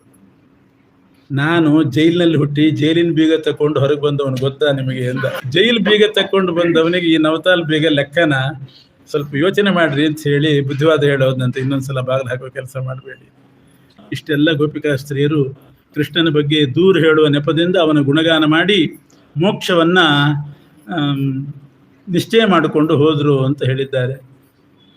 ಇನ್ನು ಬೇರೆ ಬೇರೆ ಕವಿಗಳು ಕೂಡ ಕೃಷ್ಣನ ಈ ಲೀಲೆಯನ್ನು, ಬಾಲಚೇಷ್ಟೆಯನ್ನು ವರ್ಣನೆ ಮಾಡಿದ್ದಾರೆ.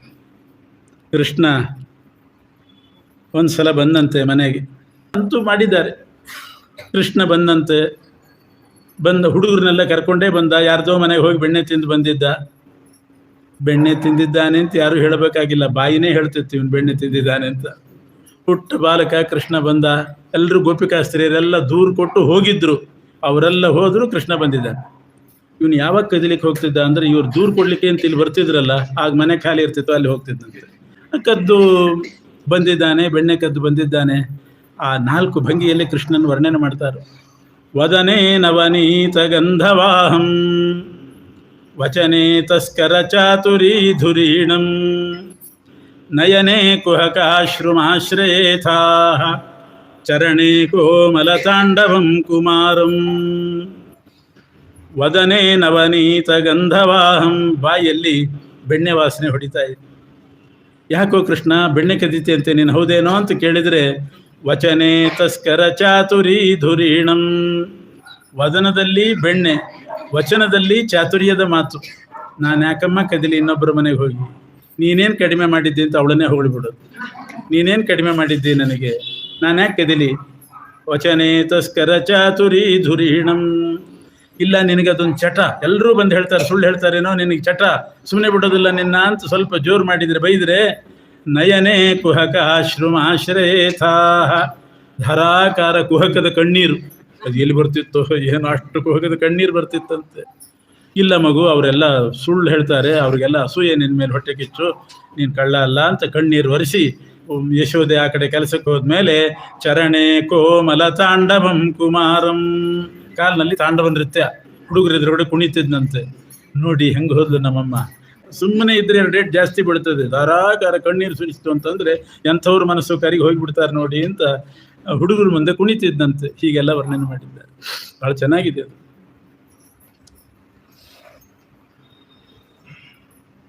ಇವರೆಲ್ಲ ದೂರು ಕೊಟ್ಟು ಹೋದ್ಮೇಲೆ ಒಂದು ದಿವಸ ಮತ್ತೆ ಬಂದರು, ಹುಡುಗರು ಬಂದರು. ಗೋಪಿಕಾ ಸ್ತ್ರೀಯರು ಬರಲಿಲ್ಲ, ಹುಡುಗರು ಬಂದರು.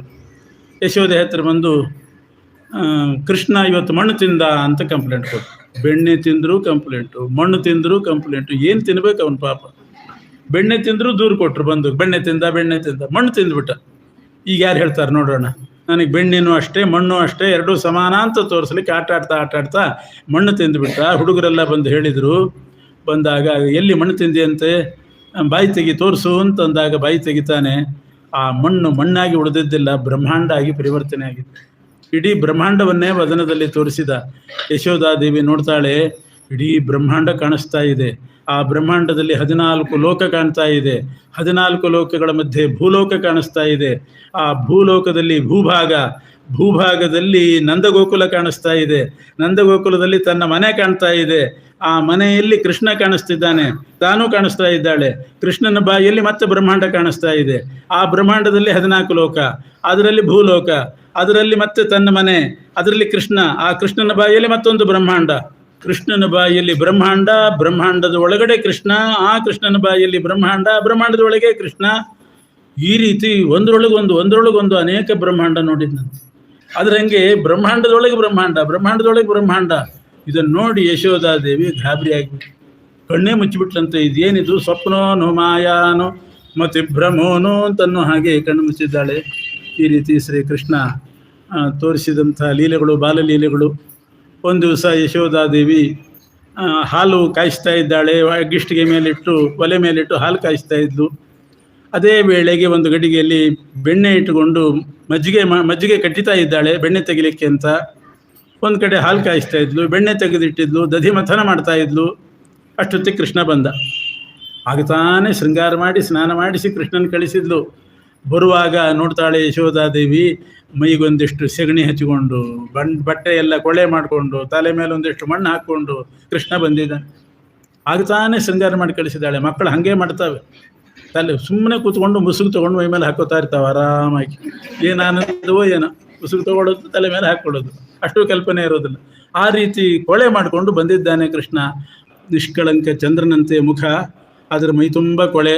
ಎಷ್ಟು ಕೊಳೆ ಮಾಡ್ಕೊಂಡಿದ್ದಿಲ್ಲೋ, ಎಷ್ಟು ಮಣ್ಣು ಹಾಕ್ಕೊಂಡಿದೆಯಲ್ಲೋ ಅಂತ ಬಂದಂಥ ಕೃಷ್ಣನ್ನ ತೊಡೆ ಮೇಲೆ ಮಲಗಿಸ್ಕೊಂಡ್ಲು.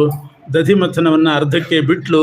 ಕೃಷ್ಣನ ತೊಡೆ ಮೇಲೆ ಮಲಗಿಸ್ಕೊಂಡು ಆ ಮಣ್ಣೆಲ್ಲ ಕೊಡುತ್ತಾ, ಅವನ ಸೆಗಣಿ ಮತ್ತೊಂದು ಹಚ್ಚಿಕೊಂಡು, ಕೆಸರೆಲ್ಲ ಹಚ್ಕೊಂಡು ಬಂದಿದ್ದ, ಅದನ್ನು ಒರೆಸ್ತಾ ಅಷ್ಟೊತ್ತಿಗೆ ಎದೆ ತುಂಬಿ ಬಂತು. ಹಾಲು ಕುಡಿಸ್ತಾ ಇದ್ದಾಳೆ. ಹಾಲು ಕುಡಿಯುವಾಗ ಕೃಷ್ಣ ಹೇಗೆ ಕುಡಿತಾ ಇದ್ದ ಅಂತ, ತೊಡೆ ಮೇಲೆ ಮಲಗಿ ಹಾಲು ಕುಡಿಯುವಾಗ ಆ ಕಡೆ ಈ ಕಡೆ ಎಲ್ಲೂ ದೃಷ್ಟಿ ಇಲ್ಲ ಕೃಷ್ಣಂದು. ಯಶೋದೆ ಮುಖವನ್ನೇ ನೋಡ್ತಾ ಇದ್ದಾನೆ. ಮಕ್ಕಳು ಹಾಲು ಕುಡಿಯುವಾಗ ತಾಯಿ ತೊಡೆ ಮೇಲೆ ಮಲಗಿ ಇನ್ನೆಲ್ಲೂ ನೋಡೋದಿಲ್ಲಂತೆ, ಕೇವಲ ತಾಯಿ ಮುಖ ನೋಡ್ತಾ ಹಾಲು ಕುಡಿತಾವೆ. ಅಷ್ಟು ಪರಿಚಯ ಆಗ್ತದೆ ತಾಯಿದ್ದು ಆವಾಗಲೇ. ಕೃಷ್ಣನು ಹಾಗೆ ಯಶೋದೆಯನ್ನೇ ನೋಡ್ತಾ ಹಾಲು ಕುಡಿತಿದ್ದ. ಎಲ್ಲ ಮಕ್ಕಳು ಹಾಗೇ ಹಾಲು ಕುಡಿಯೋದು. ಆದರೆ ತಾಯಿಯಂದ್ರಿಗೆ ಗೊತ್ತಿರೋದಿಲ್ಲ, ಮಗು ನನ್ನೇ ನೋಡ್ತಾ ಇದೆ ಅಂತ ಗೊತ್ತಿರೋದಿಲ್ಲ. ಯಾಕೆಂದರೆ ತಾಯಿ ಟಿವಿನೇ ನೋಡ್ತಾ ಇರ್ತಾಳೆ ಹಾಲು ಕುಡಿಸುವಾಗ. ಹಾಗಾಗಿ ಮಗು ನನ್ನ ನೋಡ್ತಾ ಇದೆ ಅಂತ ತಾಯಿಗೆ ಗೊತ್ತಿರೋದಿಲ್ಲ ಅಷ್ಟೇ. ಕೃಷ್ಣ ತಾಯಿಯನ್ನೇ ನೋಡ್ತಾ, ಬ್ರಹ್ಮಾದಿ ದೇವತೆಗಳೇ ಒಂದು ಕ್ಷಣಕಾಲ ಅವನ ಕಟಾಕ್ಷ ನಮ್ಮ ಮೇಲೆ ಬಿದ್ದರೆ ಸಾಕು ಅಂತ ನಿರೀಕ್ಷೆ ಮಾಡ್ತಾ ಇರ್ತಾರೆ. ಅಂಥ ಕಟಾಕ್ಷವನ್ನು ಯಶೋಧಾದೇವಿಯ ಮೇಲೆ ಎಷ್ಟು ಹೊತ್ತು ಹಾಕಿದ್ದಾನೆ ಹಾಲು ಕುಡಿಯೋ ತನಕ. ಅದನ್ನು ಗಮನಿಸದೆ ಯಶೋಧಾದೇವಿಯು ಕೂಡ ಆ ಒಲೆ ಮೇಲಿಟ್ಟ ಪಾತ್ರೆನೇ ನೋಡ್ತಾ ಕೂತಿದ್ದೆ. ಎಲ್ಲಿ ಹಾಲು ಉಕ್ಕಿ ಬಿಡ್ತದೋ ಏನೋ, ಹಾಲು ಉಕ್ಕಿ ಬೆಂಕಿಗೆ ಬೀಳ್ತದಲ್ಲ, ಉಕ್ಕುವಾಗ ಅದನ್ನು ಇಳಿಸಿಬಿಡ್ಬೇಕು ಅಂತ ಹಾಲಿನ ಪಾತ್ರೆ ನೋಡ್ತಾ ಇದ್ದಾಳೆ ಯಶೋಧಾದೇವಿ. ಕೃಷ್ಣ ಮಾತ್ರ ಯಶೋದೆ ಮುಖ ನೋಡ್ತಾ ಇದ್ದಾನೆ. ಯಶೋದೆ ಹಾಲಿನ ಪಾತ್ರೆನೇ ನೋಡ್ತಾ ಇದ್ದಾಳೆ. ಅಷ್ಟೊತ್ತಿಗೆ ಹಾಲು ಉಕ್ಕಿ ಮೇಲೆ ಬಂತು, ಉಕ್ಕಲಿಕ್ಕೆ ಶುರುವಾಯಿತು. ಅಯ್ಯೋ ಹಾಲು ಬೆಂಕಿಗೆ ಬೀಳ್ತದೆ ಅಂಥೇಳಿ ಹಾಲು ಕುಡಿಸ್ತಾ ಇದ್ಲು ಕೃಷ್ಣನ್ನ. ಅವನಿಗಿನ್ನೂ ಪೂರ್ತಿ ತೃಪ್ತಿ ಆಗಿಲ್ಲ. ಆ ಅರ್ಧದಲ್ಲೇನೆ ಹಾಲು ಕುಡಿಯೋದನ್ನು ಬಿಡಿಸಿ ನೆಲಕ್ಕೆ ಕುಕ್ಕಿಟ್ಟು ರಭಸದಲ್ಲಿ ಓಡಿದ್ಲಂತೆ. ಓಡೋದ್ರೊಳಗೆ ಹಾಲು ಪೂರ್ತಿ ಉಕ್ಕಿಸಿಬಿಟ್ಟಿದ್ದ ಕೃಷ್ಣ. ನಿಜವಾಗೂ ಉಕ್ತಿದ್ದಿಲ್ಲ, ಕುಕ್ಕಿಟ್ಟಿದ್ದಕ್ಕೆ ಪೂರ್ತಿ ಉಕ್ಕಿಸಿಬಿಟ್ನಂತೆ. ಬರೀ ಪಾತ್ರೆ ಇಳಿಸಿದ್ಲ ಅಷ್ಟೇನೆ. ಆ ಹಾಲು ಇಳಿಸಿ ಬರೋದ್ರೊಳಗೆ ಈ ಕೃಷ್ಣ ಆ ಗಡಿಗೆ ಒಡೆದು ಹಾಕಿದ್ನಂತೆ. ಲಗೋರಿ ಆಡಿ ಬಂದಿದ್ದಂತೆ. ಬರುವಾಗ ಒಂದು ಕಲ್ಲು ಜೋಡಿಸೋದು ಬಿಟ್ಟು ಅಮ್ಮನ ನೆನಪಾಗಿತ್ತು, ಕಲ್ಲು ಹಿಡ್ಕೊಂಡೇ ಬಂದಿದ್ದ. ಆ ಗಡಿಗೆ ಒಡೆದ್ಬಿಟ್ಟ. ಬೆಣ್ಣೆ ತೆಗೆದಿಟ್ಟಿದ್ಲು ಫ್ರೆಶ್ ಆಗಿ. ಆ ಬೆಣ್ಣೆನ ಒಂದು ಬೆಕ್ಕಿಗೆ ತಿನ್ನಿಸ್ತಾ ಕೂತಿದ್ದಾನಂತೆ. ಯಾಕೆಂದರೆ ನನ್ನ ಮೇಲೆ ತಿರಸ್ಕಾರ ಮಾಡಿದರೆ, ಹಾಲಿನ ಮೇಲಿನ ಲೋಭದಿಂದ, ಹಣದ ಮೇಲಿನ ಲೋಭದಿಂದ ನನ್ನನ್ನು ತಿರಸ್ಕಾರ ಮಾಡಿದರೆ ನಿಮ್ಮ ಹಣ ಎಲ್ಲ ಎಲ್ಲಿ ಸೇರಬಾರ್ದು ಅಲ್ಲಿ ಸೇರ್ತದೆ ಅಂತ ತೋರಿಸ್ಲಿಕ್ಕೆ ಬೆಣ್ಣೆಯನ್ನು ಬೆಕ್ಕಿಗೆ ತಿನ್ನಿಸ್ತಾ ಇದ್ದಾನೆ. ಹಾಲು ಬೆಂಕಿಗೆ ಹಾಕಿದ, ಗಡಿಗೆ ಒಡೆದ, ಮಜ್ಜಿಗೆ ಹರಿದೋಯ್ತು. ಒಂದು ಲಾಭ ಆಗಲಿ. ಆಮೇಲೆ ಯಶೋಧಾದೇವಿಗೆ ಸಿಟ್ಟು ಬಂತು. ನಾನೇ ನಿನ್ನ ಕಟ್ಟಿ ಹಾಕ್ತೇನೆ ಅಂತ ಒಂದು ಹಗ್ಗ ತಗೊಂಡು ಕೋಲ್ ತಗೊಂಡ್ಲು. ಕೃಷ್ಣನ್ನ ಮೊದಲು ಹೊಡೆದು ಕಟ್ಟಿ ಹಾಕಿ ಬಿಡೋಣ ಅಂತ ಏನು ಮಾಡಿದರೂ ಕೃಷ್ಣ ಸಿಗಲಿಲ್ಲ. ಕೊನೆಗೆ ತಾಯಿಯಂದರಿಗೆ ಮಕ್ಕಳು ಹೆಚ್ಚು ಹಿಂಸೆ ಕೊಡಬಾರ್ದು ಅನ್ನೋ ತತ್ವವನ್ನು ಜಗತ್ತಿಗೆ ತಿಳಿಸ್ಲಿಕ್ಕೋಸ್ಕರವಾಗಿ ತಾನೇ ಸಿಗಿಬಿದ್ದ. ಆಮೇಲೆ ಹೊಡೆಯೋ ಮನಸ್ಸಾಗಲಿಲ್ಲ, ಕೋಲು ಬಿಸಾಡಿದ್ಲು. ಒರಳು ಕಲ್ಲಿಗೆ ಕೃಷ್ಣನ್ನ ಕಟ್ಟಿ ಹಾಕಿದ್ಲು. ಮೊದಲು ಗಂಟು ಹಾಕ್ಲಿಕ್ಕೆ ಹೋದಾಗ ಒಂದು ತುದಿಯನ್ನು ಕೃಷ್ಣನಿಗೆ ಕಟ್ಟಿದ್ಲು, ಒರಳು ಕಲ್ಲಿಗೆ ಕಟ್ಟಿದ್ಲು. ಇನ್ನೊಂದು ತುದಿಯನ್ನು ಕೃಷ್ಣನ ಹೊಟ್ಟೆಗೆ ಸುತ್ತಿದ್ಲು. 2 ಅಂಗುಲ ಕಡಿಮೆ ಆಯ್ತಂತೆ ಗಂಟು ಹಾಕ್ಲಿಕ್ಕೆ. 2 ಅಂಗುಲ ಕಡಿಮೆ ಆಯ್ತು. ಇನ್ನೊಂದು ಹಗ್ಗ ತಗೊಂಡ್ಲು, ಅದಕ್ಕೆ ಗಂಟು ಹಾಕಿದ್ಲು. ಮತ್ತೆ ಕೃಷ್ಣನ ಹೊಟ್ಟೆಗೆ ಸುತ್ತಿದ್ಲು, ಮತ್ತೆ 2 ಅಂಗುಲ ಕಡಿಮೆ ಆಯ್ತು. ಇನ್ನೊಂದು ತುಂಡು ಹಗ್ಗ ತಗೊಂಡ್ಲು, ಆ ಹಗ್ಗಕ್ಕೆ ಈ ಹಗ್ಗಕ್ಕೂ ಜೋಡಿಸಿದ್ಲು. ಮತ್ತೆ ಕೃಷ್ಣನ ಹೊಟ್ಟೆಗೆ ಸುತ್ತ ಹಾಕಿದ್ಲು, ಮತ್ತೆ 2 ಅಂಗುಲ ಕಡಿಮೆ ಆಯ್ತು. ಏನಿದು ಚಮತ್ಕಾರ! ಎಷ್ಟು ಹಗ್ಗ ಒಂದಕ್ಕೊಂದು ಜೋಡಿಸಿದ್ರು 2 ಅಂಗುಲ ಕಡಿಮೆ ಆಗ್ತಾ ಇದೆ. ಅಂದರೆ ಕೃಷ್ಣನ ಕಟ್ಟಿ ಹಾಕಬೇಕಾದ್ರೆ 3 ಅಂಗುಲದ ಹಗ್ಗ ಬೇಕು. ಜ್ಞಾನ, ಭಕ್ತಿ, ವೈರಾಗ್ಯ ಅಂತ 3 ಅಂಗುಲದ ಹಗ್ಗ ಬೇಕು. ಯಶೋಧಾದೇವಿಗೆ ಕೃಷ್ಣನ ಬಗ್ಗೆ ಭಕ್ತಿ ಇತ್ತು, ಪ್ರೇಮ ಇತ್ತು. ಇವನು ಯಾರು ಅನ್ನೋ ಜ್ಞಾನ ಇದ್ದಿಲ್ಲ, ವೈರಾಗ್ಯ ಇದ್ದಿಲ್ಲ. ವೈರಾಗ್ಯ ಇದ್ದರೆ ಹಾಲು ಹೋದ್ರೆ ಹೋಗ್ಲಿ, ಕೃಷ್ಣ ಇದ್ದಾನೆ ಮುಖ್ಯ ಅಂತ ಮಾಡ್ತಿದ್ದು. ಹಾಲು ಮುಖ್ಯ ಆಯಿತು ಕೃಷ್ಣನಿಗಿಂತ, ವೈರಾಗ್ಯ ಇದ್ದಿಲ್ಲ. ಆದ್ದರಿಂದ 2 ಅಂಗುಲ ಕಡಿಮೆ ಆಯಿತು. 2 ಅಂಗುಲ ಕಡಿಮೆ ಆಯಿತು. ಆಮೇಲೆ ಎಷ್ಟು ಹಗ್ಗ ಜೋಡಿಸಿದ್ರು ಕೂಡ ಗಂಟು ಹಾಕ್ಲಿಕ್ಕೆ ಆಗದೆ ಇದ್ದಾಗ ಜ್ಞಾನೋದಯ ಆಯಿತು. ಸುತೋ ನಮೇಯಂ ಹರಿರೇವ ಸಾಕ್ಷಾತ್ ಇತಿ ಪ್ರಬೋಧೇಂ ಕುರಿತೆ ಪುರಂಧ್ರಿ ಬಬಂಧನಂದಸ್ಯ ಬಲಾನುಜಂ ತಂ ಬುಧೈರ್ನಿಬದ್ಧಂ ಪ್ರಣಯಾಖ್ಯ ರಜ್ವಾ. ಇವನು ನನ್ನ ಮಗ ಅಲ್ಲ, ಇವನು ಸಾಕ್ಷಾತ್ ಹರಿಯೇ ಬಂದಿದ್ದಾನೆ, ಇಂಥ ಚಮತ್ಕಾರ ಮಾಡಲಿಕ್ಕೆ ಸಾಧ್ಯ ಇಲ್ಲ ಅಂತ ಜ್ಞಾನೋದಯ ಆದ ಮೇಲೆ ಮತ್ತೊಂದು ಸಲ ಟ್ರೈ ಮಾಡೋಣ ಅಂತ ಹೊಟ್ಟೆಗೆ ಸುತ್ತಿದ್ದು ಗಂಟು ಬಿದ್ದೋಯ್ತು. ಈ ರೀತಿ ಗಂಟು ಹಾಕಿದ್ಲು. ಆಮೇಲೆ ಕೃಷ್ಣ ಒರಳು ಕಲ್ಲನ್ನು ಎಳ್ಕೊಂಡು ಹೋಗ್ತಾ ಇದ್ದಾನೆ. ಮನೆ ಅಂಗಳಕ್ಕೆ ಬಂದ. ಇನ್ನು ತಲಬಾಗಲು ದಾಟಿ ಹೊರಗೆ ಹೋಗಬೇಕು. ಅಂಗಳಕ್ಕೆ ಬಂದಿದ್ದಾನೆ. ಅಷ್ಟೊತ್ತಿಗೆ ಇನ್ನೊಬ್ಬಳು ಗೋಪಿಕಾಸ್ತ್ರೀ ಬಂದ ಕಂಪ್ಲೇಂಟ್ ಕೊಡಲಿಕ್ಕೆ. ಅದೇ ವೇಳೆಗೆ ಕೃಷ್ಣ ಅವಳು ಮನೆಗೆ ಹೋಗಿದ್ದಾನೆ ಬೆಣ್ಣೆ ಕದಿಲಿಕ್ಕೆ. ಅವಳು ಎಷ್ಟೋ ಸಲ ಬಂದು ಕಂಪ್ಲೇಂಟ್ ಕೊಟ್ಟಿದ್ಲು. ಯಶೋಧಾದೇವಿ ನಂಬಿದ್ದಿಲ್ಲ, ಬೈದು ಕಳಿಸಿಲ್ಲಂತೆ, ನಿನ್ನ ಮನೆಗೆ ಯಾಕೆ ಬರ್ತಾನೆ ಹೋಗೋ ಅಂತ. ಅವಳು ಕಾಯ್ತಾ ಇದ್ಲು ಕೃಷ್ಣ ನಮ್ಮ ಮನೆಗೆ ಬರಲಿ, ಒಳಗೆ ಕೂಡ್ಯಾಕೆ ಹೋಗಿ ತೋರಿಸ್ಬೇಕು ಅಂತ. ಇದೇ ವೇಳೆಗೆ ಅಲ್ಲಿ ಹೋಗಿದ್ದ. ಅಂತರ್ಗೃಹೇ ಕೃಷ್ಣಮವೇಕ್ಷ ಚೋರಂ ಬದ್ಧ್ವಾ ಕವಾಟಂ ಜನನೀಗತೈಕ. ಅಡಿಗೆ ಮನೆ ಒಳಗೆ ಕೃಷ್ಣ ನುಗ್ಗಿದ್ದ. ಗೋಪಿಕಾಸ್ತ್ರೀ ಅದೇ ಕಾಯ್ತಾ ಇದ್ಲು. ಅಡಿಗೆ ಮನೆ ಒಳಗೆ ಹೋದಾಗ ಬಾಗಿಲು ಹಾಕಿ ಹೊರಗಿನಿಂದ ಚೀಲ್ಕೆ ಹಾಕಿ ಅವನನ್ನು ಒಳಗೆ ಕೂಡಿ ಹಾಕಿ ಯಶೋದೆಗೆ ಹೇಳೋಣ, ಕರ್ಕೊಂಡು ಹೋಗಿ ತೋರಿಸೋಣ ರೆಡ್ ಹ್ಯಾಂಡ್ ಆಗಿ ಅಂತ ಬಂದಿದ್ದಾಳೆ. ಬಂದಾಗ ಉಲೂಖಲೆ ದಾಮ ನಿಬದ್ಧಮೇನಂ ತತ್ರಾಪಿ ದೃಷ್ಟ್ವಾ ಸ್ಥಿಮಿತಾ ಬಭೂವ. ಭಾರಿ ರಭಸದಿಂದ ಬಂದ್ಲು. ನಿಮ್ಮ ಮನೆಗೆ ಯಾಕೆ ಬರ್ತಾನೆ ಕೃಷ್ಣ ಅಂತ ಬೈದಿದ್ದೆಲ್ಲ ನೋಡಿ ಅಡಿಗೆ ಮನೇಲಿ ಕೂಡ ಹಾಕಿದ್ದೀನಿ ತೋರಿಸ್ಲಿಕ್ಕೆ ಬಂದಿದ್ದಾಳೆ. ಮನೆ ಅಂಗಳದಲ್ಲಿ ಒರಳು ಕಲ್ಲಿಗೆ ಗಂಟು ಹಾಕೊಂಡು ಇಲ್ಲಿದ್ದಾನೆ ಕೃಷ್ಣ. ಅವಳು ತಲಬಾಗ್ಲ ಹತ್ರ ಬಂದು ಗಾಬರಿಯಾಗಿ ನಿಂತಿದ್ದಾಳೆ. ಅರೆ, ನಾನು ಒಳಗಡೆ ಕೂಡ ಹಾಕಿದ್ನಲ್ಲ, ಕಿಟಕಿಯಿಂದ ಹೊರಗೆ ಬಂದೋ, ಬೆಳಕಿಂಡಿಯಿಂದ ಬಂದೋ, ಹೇಗೆ ಬಂದ ಇವನು ಅಂತ ಯೋಚನೆ ಮಾಡುವಾಗ ಯಶೋಧಾದೇವಿ ಅಡಿಗೆ ಮನೆಯಿಂದ ಬಂದು ಕೃಷ್ಣ ಅಂಗಳದಲ್ಲಿದ್ದಾನೆ. ಆ ಗೋಪಿಕಾಸ್ತ್ರೀ ತಲಬಾಗ್ಲಿದ್ದಾಳೆ. ಬನ್ನಿ ಬನ್ನಿ ಅಂತ ಕರಿತಿದ್ದಾಳೆ. ಬನ್ನಿಮ್ಮ, ಏನು ಬೇಕು ಬನ್ನಿ ಅಂತ. ಏನು ಹೇಳಬೇಕು, ಏನು ಬೇಕು ಬನ್ನಿ ಅಂತ 2-3 ಸಲ ಕೇಳಿದ್ರೆ ಬಾಯಿ ಹೊರಡ್ತಾ ಇಲ್ಲ. ಏನು ಕೃಷ್ಣನ ಕೂಡ ಹಾಕಿದ್ದೀನಿ ತೋರಿಸ್ತೀನಿ ಬಾ ಅನ್ನಬೇಕು. ಇಲ್ಲೇ ಇದ್ದಾನೆ ಕೃಷ್ಣ. ಆಮೇಲೆ ಕೃಷ್ಣ ಹಾಗೆ ಒರಳು ಕಲ್ಲನ್ನು ಎಳ್ಕೊಂಡು ಯಮುನಾ ನದಿ ದಾರಿ ಹಿಡಿದು ಹೋದ. ದಾರಿಯಲ್ಲಿ ಅರ್ಜುನ ವೃಕ್ಷ ಅಂತ ಒಂದು ಮರ, 2 ಕವಲು, ಬುಡ ಒಂದೇ 2 ಕವಲಾಗಿ ಮೇಲೆ ಹೋಗಿದೆ. ಅದ್ರ ಮಧ್ಯದಲ್ಲಿ ತೋರಿದ್ನಂತೆ. ಈ ಮಕ್ಕಳು ಸುಮ್ಮನೆ ಇರೋದಿಲ್ಲ, ಸೈಡ್ಗೆ ಇಟ್ಟಿಗೆ ಜೋಡಿಸಿರ್ತಾರಲ್ಲ, ಅದ್ರ ಮೇಲೆ ನೋಡ್ಕೊಂಡು ಹೋಗ್ತಾರೆ. ನೇರವಾಗಿ ಫುಟ್ಪಾತಿನ ಮೇಲೆ ಹೋಗೋದಿಲ್ಲ, ಚೇಷ್ಟೆ ಜಾಸ್ತಿ. ಇವನು ಆ 2 ಗಿಡದ ಮಧ್ಯದಲ್ಲಿ ಹೋದ. ಬಳಸಿ ಹೋಗ್ಬೋದಾಗಿತ್ತು. ಇವನೇನೋ ದಾಟಿಬಿಟ್ಟ, ಕಲ್ಲು ಸಿಗ್ಬಿತ್ತು. ಬಲ ಹಾಕಿ ಎಳೆದ್ಬಿಟ್ಟನಂತೆ ಆ ಕಲ್ಲನ್ನು. 2 ಮರ ಬುಡ ಸಮೇತ ಕೆಳಗಡೆ ಬಿದ್ದು. ಅದರಿಂದ 2 ಅಸುರರು ಅದರಲ್ಲಿದ್ದರು. 2 ಪುರಾ ಧ್ವನಿಶ್ಚ ಮುಸ್ತಥಾಪಿ ಪೂತನಾ ಸಮನ್ವಿತವು. ಧ್ವನಿ ಮತ್ತು ಚಮು ಅಂತ 2 ಅಸುರರು. ಅವರು ಆ ಮರವಾಗಿ ಹುಟ್ಟಿದ್ರು. ಅವರು ತಮಸ್ಸಿಗೆ ಹೋದರು. ಅದರಲ್ಲಿ ನಲಕೂಬರ ಮಣಿಗ್ರೀವ ಅಂತ 2 ಗಂಧರ್ವರಿದ್ದರು. ಆ ಗಂಧರ್ವರಿಗೆ ಮೋಕ್ಷ ಆಯಿತು ಆ ಮರದ ಜನ್ಮದಿಂದ. ಅವರು ಆಕಾಶ ಮಾರ್ಗಕ್ಕೆ ಹೋಗಿ ಅಲ್ಲಿ ನಿಂತುಕೊಂಡು ತಮ್ಮ ಲೋಕಕ್ಕೆ ಹೋಗ್ತಾ, ಗಂಧರ್ವ ಲೋಕಕ್ಕೆ ಹೋಗ್ತಾ ಕೃಷ್ಣನ ಸ್ತೋತ್ರ ಮಾಡಿದರು. ಕೃಷ್ಣ, ನೀನು ಕೊಟ್ಟ ಇಂದ್ರಿಯಗಳಿಂದ ನಿನ್ನ ಸೇವೆ ಮಾಡಲಿಲ್ಲ, ನಾವು ನಿನ್ನ ಸೇವೆ ಮಾಡಲಿಲ್ಲ. ನಮ್ಮ ಸ್ವಾರ್ಥಕ್ಕಾಗಿ ಮೈ ಮೇಲೆ ಬಟ್ಟೆ ಇಲ್ಲದೆ, ಅವ್ರು ಮಾಡಿದ ತಪ್ಪದು. ನಲಕೂಬರ ಮಣಿಗ್ರೀವರು ಮೈ ಮೇಲೆ ಬಟ್ಟೆ ಇಲ್ಲದೇನೆ ವಿವಸ್ತ್ರರಾದ ಹೆಣ್ಣು ಮಕ್ಕಳ ಜೊತೆಗೆ ಮಂದಾಕಿನಿಯಲ್ಲಿ ಜಲಕ್ರೀಡೆ ಆಡ್ತಾ ಇದ್ರಂತೆ. ಎಂಥ ನದಿ ಮಂದಾಕಿನಿ! ಅಂಥ ನದಿಯಲ್ಲಿ ವಿವಸ್ತ್ರರಾಗಿ ಜಲಕ್ರೀಡೆ ಆಡ್ತಾ ಇದ್ದಾಗ ನಾರದರು ಬಂದಿದ್ದರಂತೆ. ಬಂದಾಗ ಹೆಣ್ಣುಮಕ್ಕಳೆಲ್ಲ ದಡಬಡ ಹೋಗಿ ವಸ್ತ್ರಧಾರಣೆ ಮಾಡಿದರು. ಇವರು ದರ್ಪದಿಂದ ಹಾಗೇ ಇದ್ದಾರಂತೆ. ಇವರೇನು ಲೆಕ್ಕ ನಮಗೆ ಅಂತ. ಅದಕ್ಕೆ ನಾರದರು ಶಾಪ ಕೊಟ್ಟಿದ್ರು, ನಿಮಗೆ ಮರದ ಜನ್ಮ ಬರಲಿ ಅಂತ ಶಾಪ ಕೊಟ್ಟಿದ್ದರು. ಅವರೇ ಮರವಾಗಿ ಹುಟ್ಟಿದ್ರು. ಕೃಷ್ಣ ಅವರನ್ನು ಬಿಡುಗಡೆ ಮಾಡಿದೆ. ಈಗ ಯಾಕೆ ಅಂದರೆ ಗಂಧರ್ವರು ಅಂದರೆ ಗಾನ ಮಾಡುವವರು.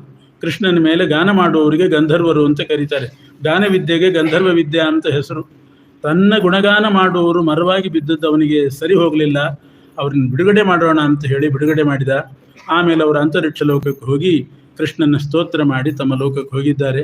ಅನಂತರ ಶ್ರೀಕೃಷ್ಣ ಇದು ನಂದಗೋಕುಲದ ಲೀಲೆಗಳನ್ನು ಸಾಕು ಮಾಡಿ ವೃಂದಾವನಕ್ಕೆ ಬಂದಿದ್ದಾನೆ. ಯಾಕೆ ವೃಂದಾವನಕ್ಕೆ ಬಂದ ಅಂದರೆ ನಂದಗೋಕುಲದಲ್ಲಿ ತೋಳಗಳ ಹಾವಳಿ ಜಾಸ್ತಿ ಆಯ್ತಂತೆ. ಎಲ್ಲಿ ನೋಡಿದರೂ ತೋಳ. ಇವತ್ತು ಈ ಬೀದಿಯಲ್ಲಿ, ನಾಳೆ ಆ ಬೀದಿಯಲ್ಲಿ ಮಕ್ಕಳನ್ನೆಲ್ಲ ಅಪಹಾರ ಮಾಡ್ಕೊಂಡು ಹೋಗೋದು. ಇಂಥ ತೋಳಗಳ ಹಾವಳಿ ಜಾಸ್ತಿ ಆದಾಗ ಎಲ್ಲರೂ ವಿಚಾರ ಮಾಡ್ತಾರೆ, ನಂದಗೋಕುಲ ತುಂಬ ತೋಳಗಳು ಸೇರಿಕೊಂಡಿದ್ದಾವೆ, ಏನಾದರೂ ಮಾಡಿ ನಾವು ತಾತ್ಕಾಲಿಕವಾಗಿ ಊರು ಬಿಟ್ಟು ವೃಂದಾವನಕ್ಕೆ ಹೋಗೋಣ ಅಂತ ಹೇಳಿ ವೃಂದಾವನಕ್ಕೆ ಹೊರಟಿದ್ದಾರೆ. ನಿಜವಾಗಿಯೂ ಶ್ರೀಕೃಷ್ಣ ತಾನೇ ತೋಳದ ಅವತಾರ ತಾಳಿದ್ನಂತೆ. ವೃಕಾವತಾರ, ವೃಕ ಅಂದರೆ ತೋಳ, ತಾನೇ ವೃಕಾವತಾರ ತಾಳಿದ. ಯಾಕೆ ಅಂದರೆ ಆ ತೋಳಗಳಿಗೆಲ್ಲ ಶ್ರೀವತ್ಸ ಚಿಹ್ನೆ ಇತ್ತಂತೆ. ಯಾಕೆ ವೃಕಾವತಾರ ತಾಳಿದ ಅಂದರೆ ನಂದಗೋಕುಲ ಅವನಿಗೆ ಸ್ವಲ್ಪ ಬೇಜಾರಾಯ್ತಂತೆ. ನಂದಗೋಕುಲದಲ್ಲಿ ಇನ್ನೂ ಆವಾಗ ಸಣ್ಣ ವಯಸ್ಸು, 6-7 ವರ್ಷ ಅಷ್ಟೇ. ಬಲರಾಮನ ಕರೆದು ಕೃಷ್ಣ ಸಮಾಲೋಚನೆ ಮಾಡ್ತಾನೆ. ಅಣ್ಣ, ನಾವು ನಂದಗೋಕುಲಕ್ಕೆ ಬಂದದ್ದು, ಇಲ್ಲಿ ದನ ಕರುಗಳಿಗೆ ಬೇಕಾದಷ್ಟು ಮೇವು ಸಿಗ್ತದೆ, ಹಸಿರು ಹುಲ್ಲು, ಒಳ್ಳೆ ಮೈದಾನಗಳು, ಹಸಿರು ಹುಲ್ಲು ಚೆನ್ನಾಗಿದೆ ಅಂತ ಬಂದ್ವಿ. ಆದರೆ ಘೋಷೋಯಂ ನಗರಾಯತೆ, ಈ ನಂದಗೋಕುಲ ಹಳ್ಳಿ ಇದ್ದದ್ದು ಹೋಗಿ ನಗರವಾಗಿ ಪರಿವರ್ತನೆ ಆಗ್ತಾ ಇತ್ತು. ನಗರವಾಗಿ ಪರಿವರ್ತನೆ ಆಗಿಬಿಟ್ರೆ ಮನುಷ್ಯರಿಗೆಲ್ಲ ಚೆನ್ನಾಗಿರ್ತದೆ, ಆದರೆ ದನ ಕರುಗಳಿಗೆ ಮಾತ್ರ ಹಿಂಸೆ. ಯಾಕೆ? ಎಲ್ಲಿ ಹೋಗಬೇಕು ಮೇಯಲಿಕ್ಕೆ ದನಗಳು? ಒಂದು ನಗರದಲ್ಲಿ ಹಸು ಕಟ್ಟಿದರೆ ಎಲ್ಲಿ ಹೋಗಬೇಕು? ಅದು ಮೇಯಲಿಕ್ಕೆ ನಿಂತಲ್ಲೇ ನಿಲ್ಲಬೇಕು, ಅಲ್ಲೇ ಕೂಡಬೇಕು, ಅಲ್ಲೇ ಮಲಗಬೇಕು, ಅದೇ ಒಣ ಹುಲ್ಲು ತಿನ್ನಬೇಕು, ಹಸಿ ಹುಲ್ಲೇ ಇಲ್ಲ. ಸಂಚಾರ ಅನ್ನೋದಿಲ್ಲ. ಗೋವುಗಳಿಗೆ ಸಂಚಾರ ಬಹಳ ಇಷ್ಟ ಅಂತೆ. ಭಗವಂತನ ಸೃಷ್ಟಿ ಹೇಗಿದೆ ಅಂತ ಹೇಳ್ತಾರೆ. ಸ್ತ್ರೀಯೋ ಭಾರೇಣ ತುಷ್ಯಂತಿ, ಹೆಣ್ಣುಮಕ್ಕಳು ಉಲ್ಲಾಸಭರಿತವಾಗಿರೋದು ಯಾವಾಗ ಅಂದರೆ ಗರ್ಭ ಧರಿಸಿದಾಗ. ಗರ್ಭದ ಭಾರ ಬಂದಾಗ ಹೆಣ್ಣುಮಕ್ಕಳಿಗೆ ಉಲ್ಲಾಸ ಆಗ್ತದೆ. ಆವಾಗ ಮನೆ ಜಗಳ ಗಿಗಳ ಯಾವುದೂ ಇರೋದಿಲ್ಲ. ಮಗು ಹುಟ್ಟುಬಿಡ್ತು ಅಂದರೆ ಎಲ್ಲ ಬಗೆಹರಿದ್ಬಿಡ್ತು. ಸ್ತ್ರೀಯೋ ಭಾರೇಣ ತುಷ್ಯಂತಿ ಗಾವ ಸ್ವಚ್ಛಂದಚಾರತಃ, ಗೋವುಗಳಿಗೆ ಸ್ವಚ್ಛಂದ ಸಂಚಾರ ಬೇಕು. ಬೆಳಿಗ್ಗೆ ಬಿಟ್ಟರೆ ಸಾಯಂಕಾಲದ ತನಕ ಅಲ್ಲಿ ಇಲ್ಲಿ ತಿರುಗಾಡಿ ಗೋಧೂಳಿ ಲಗ್ನಕ್ಕೆ ವಾಪಸ್ ಬರ್ತಾವೆ.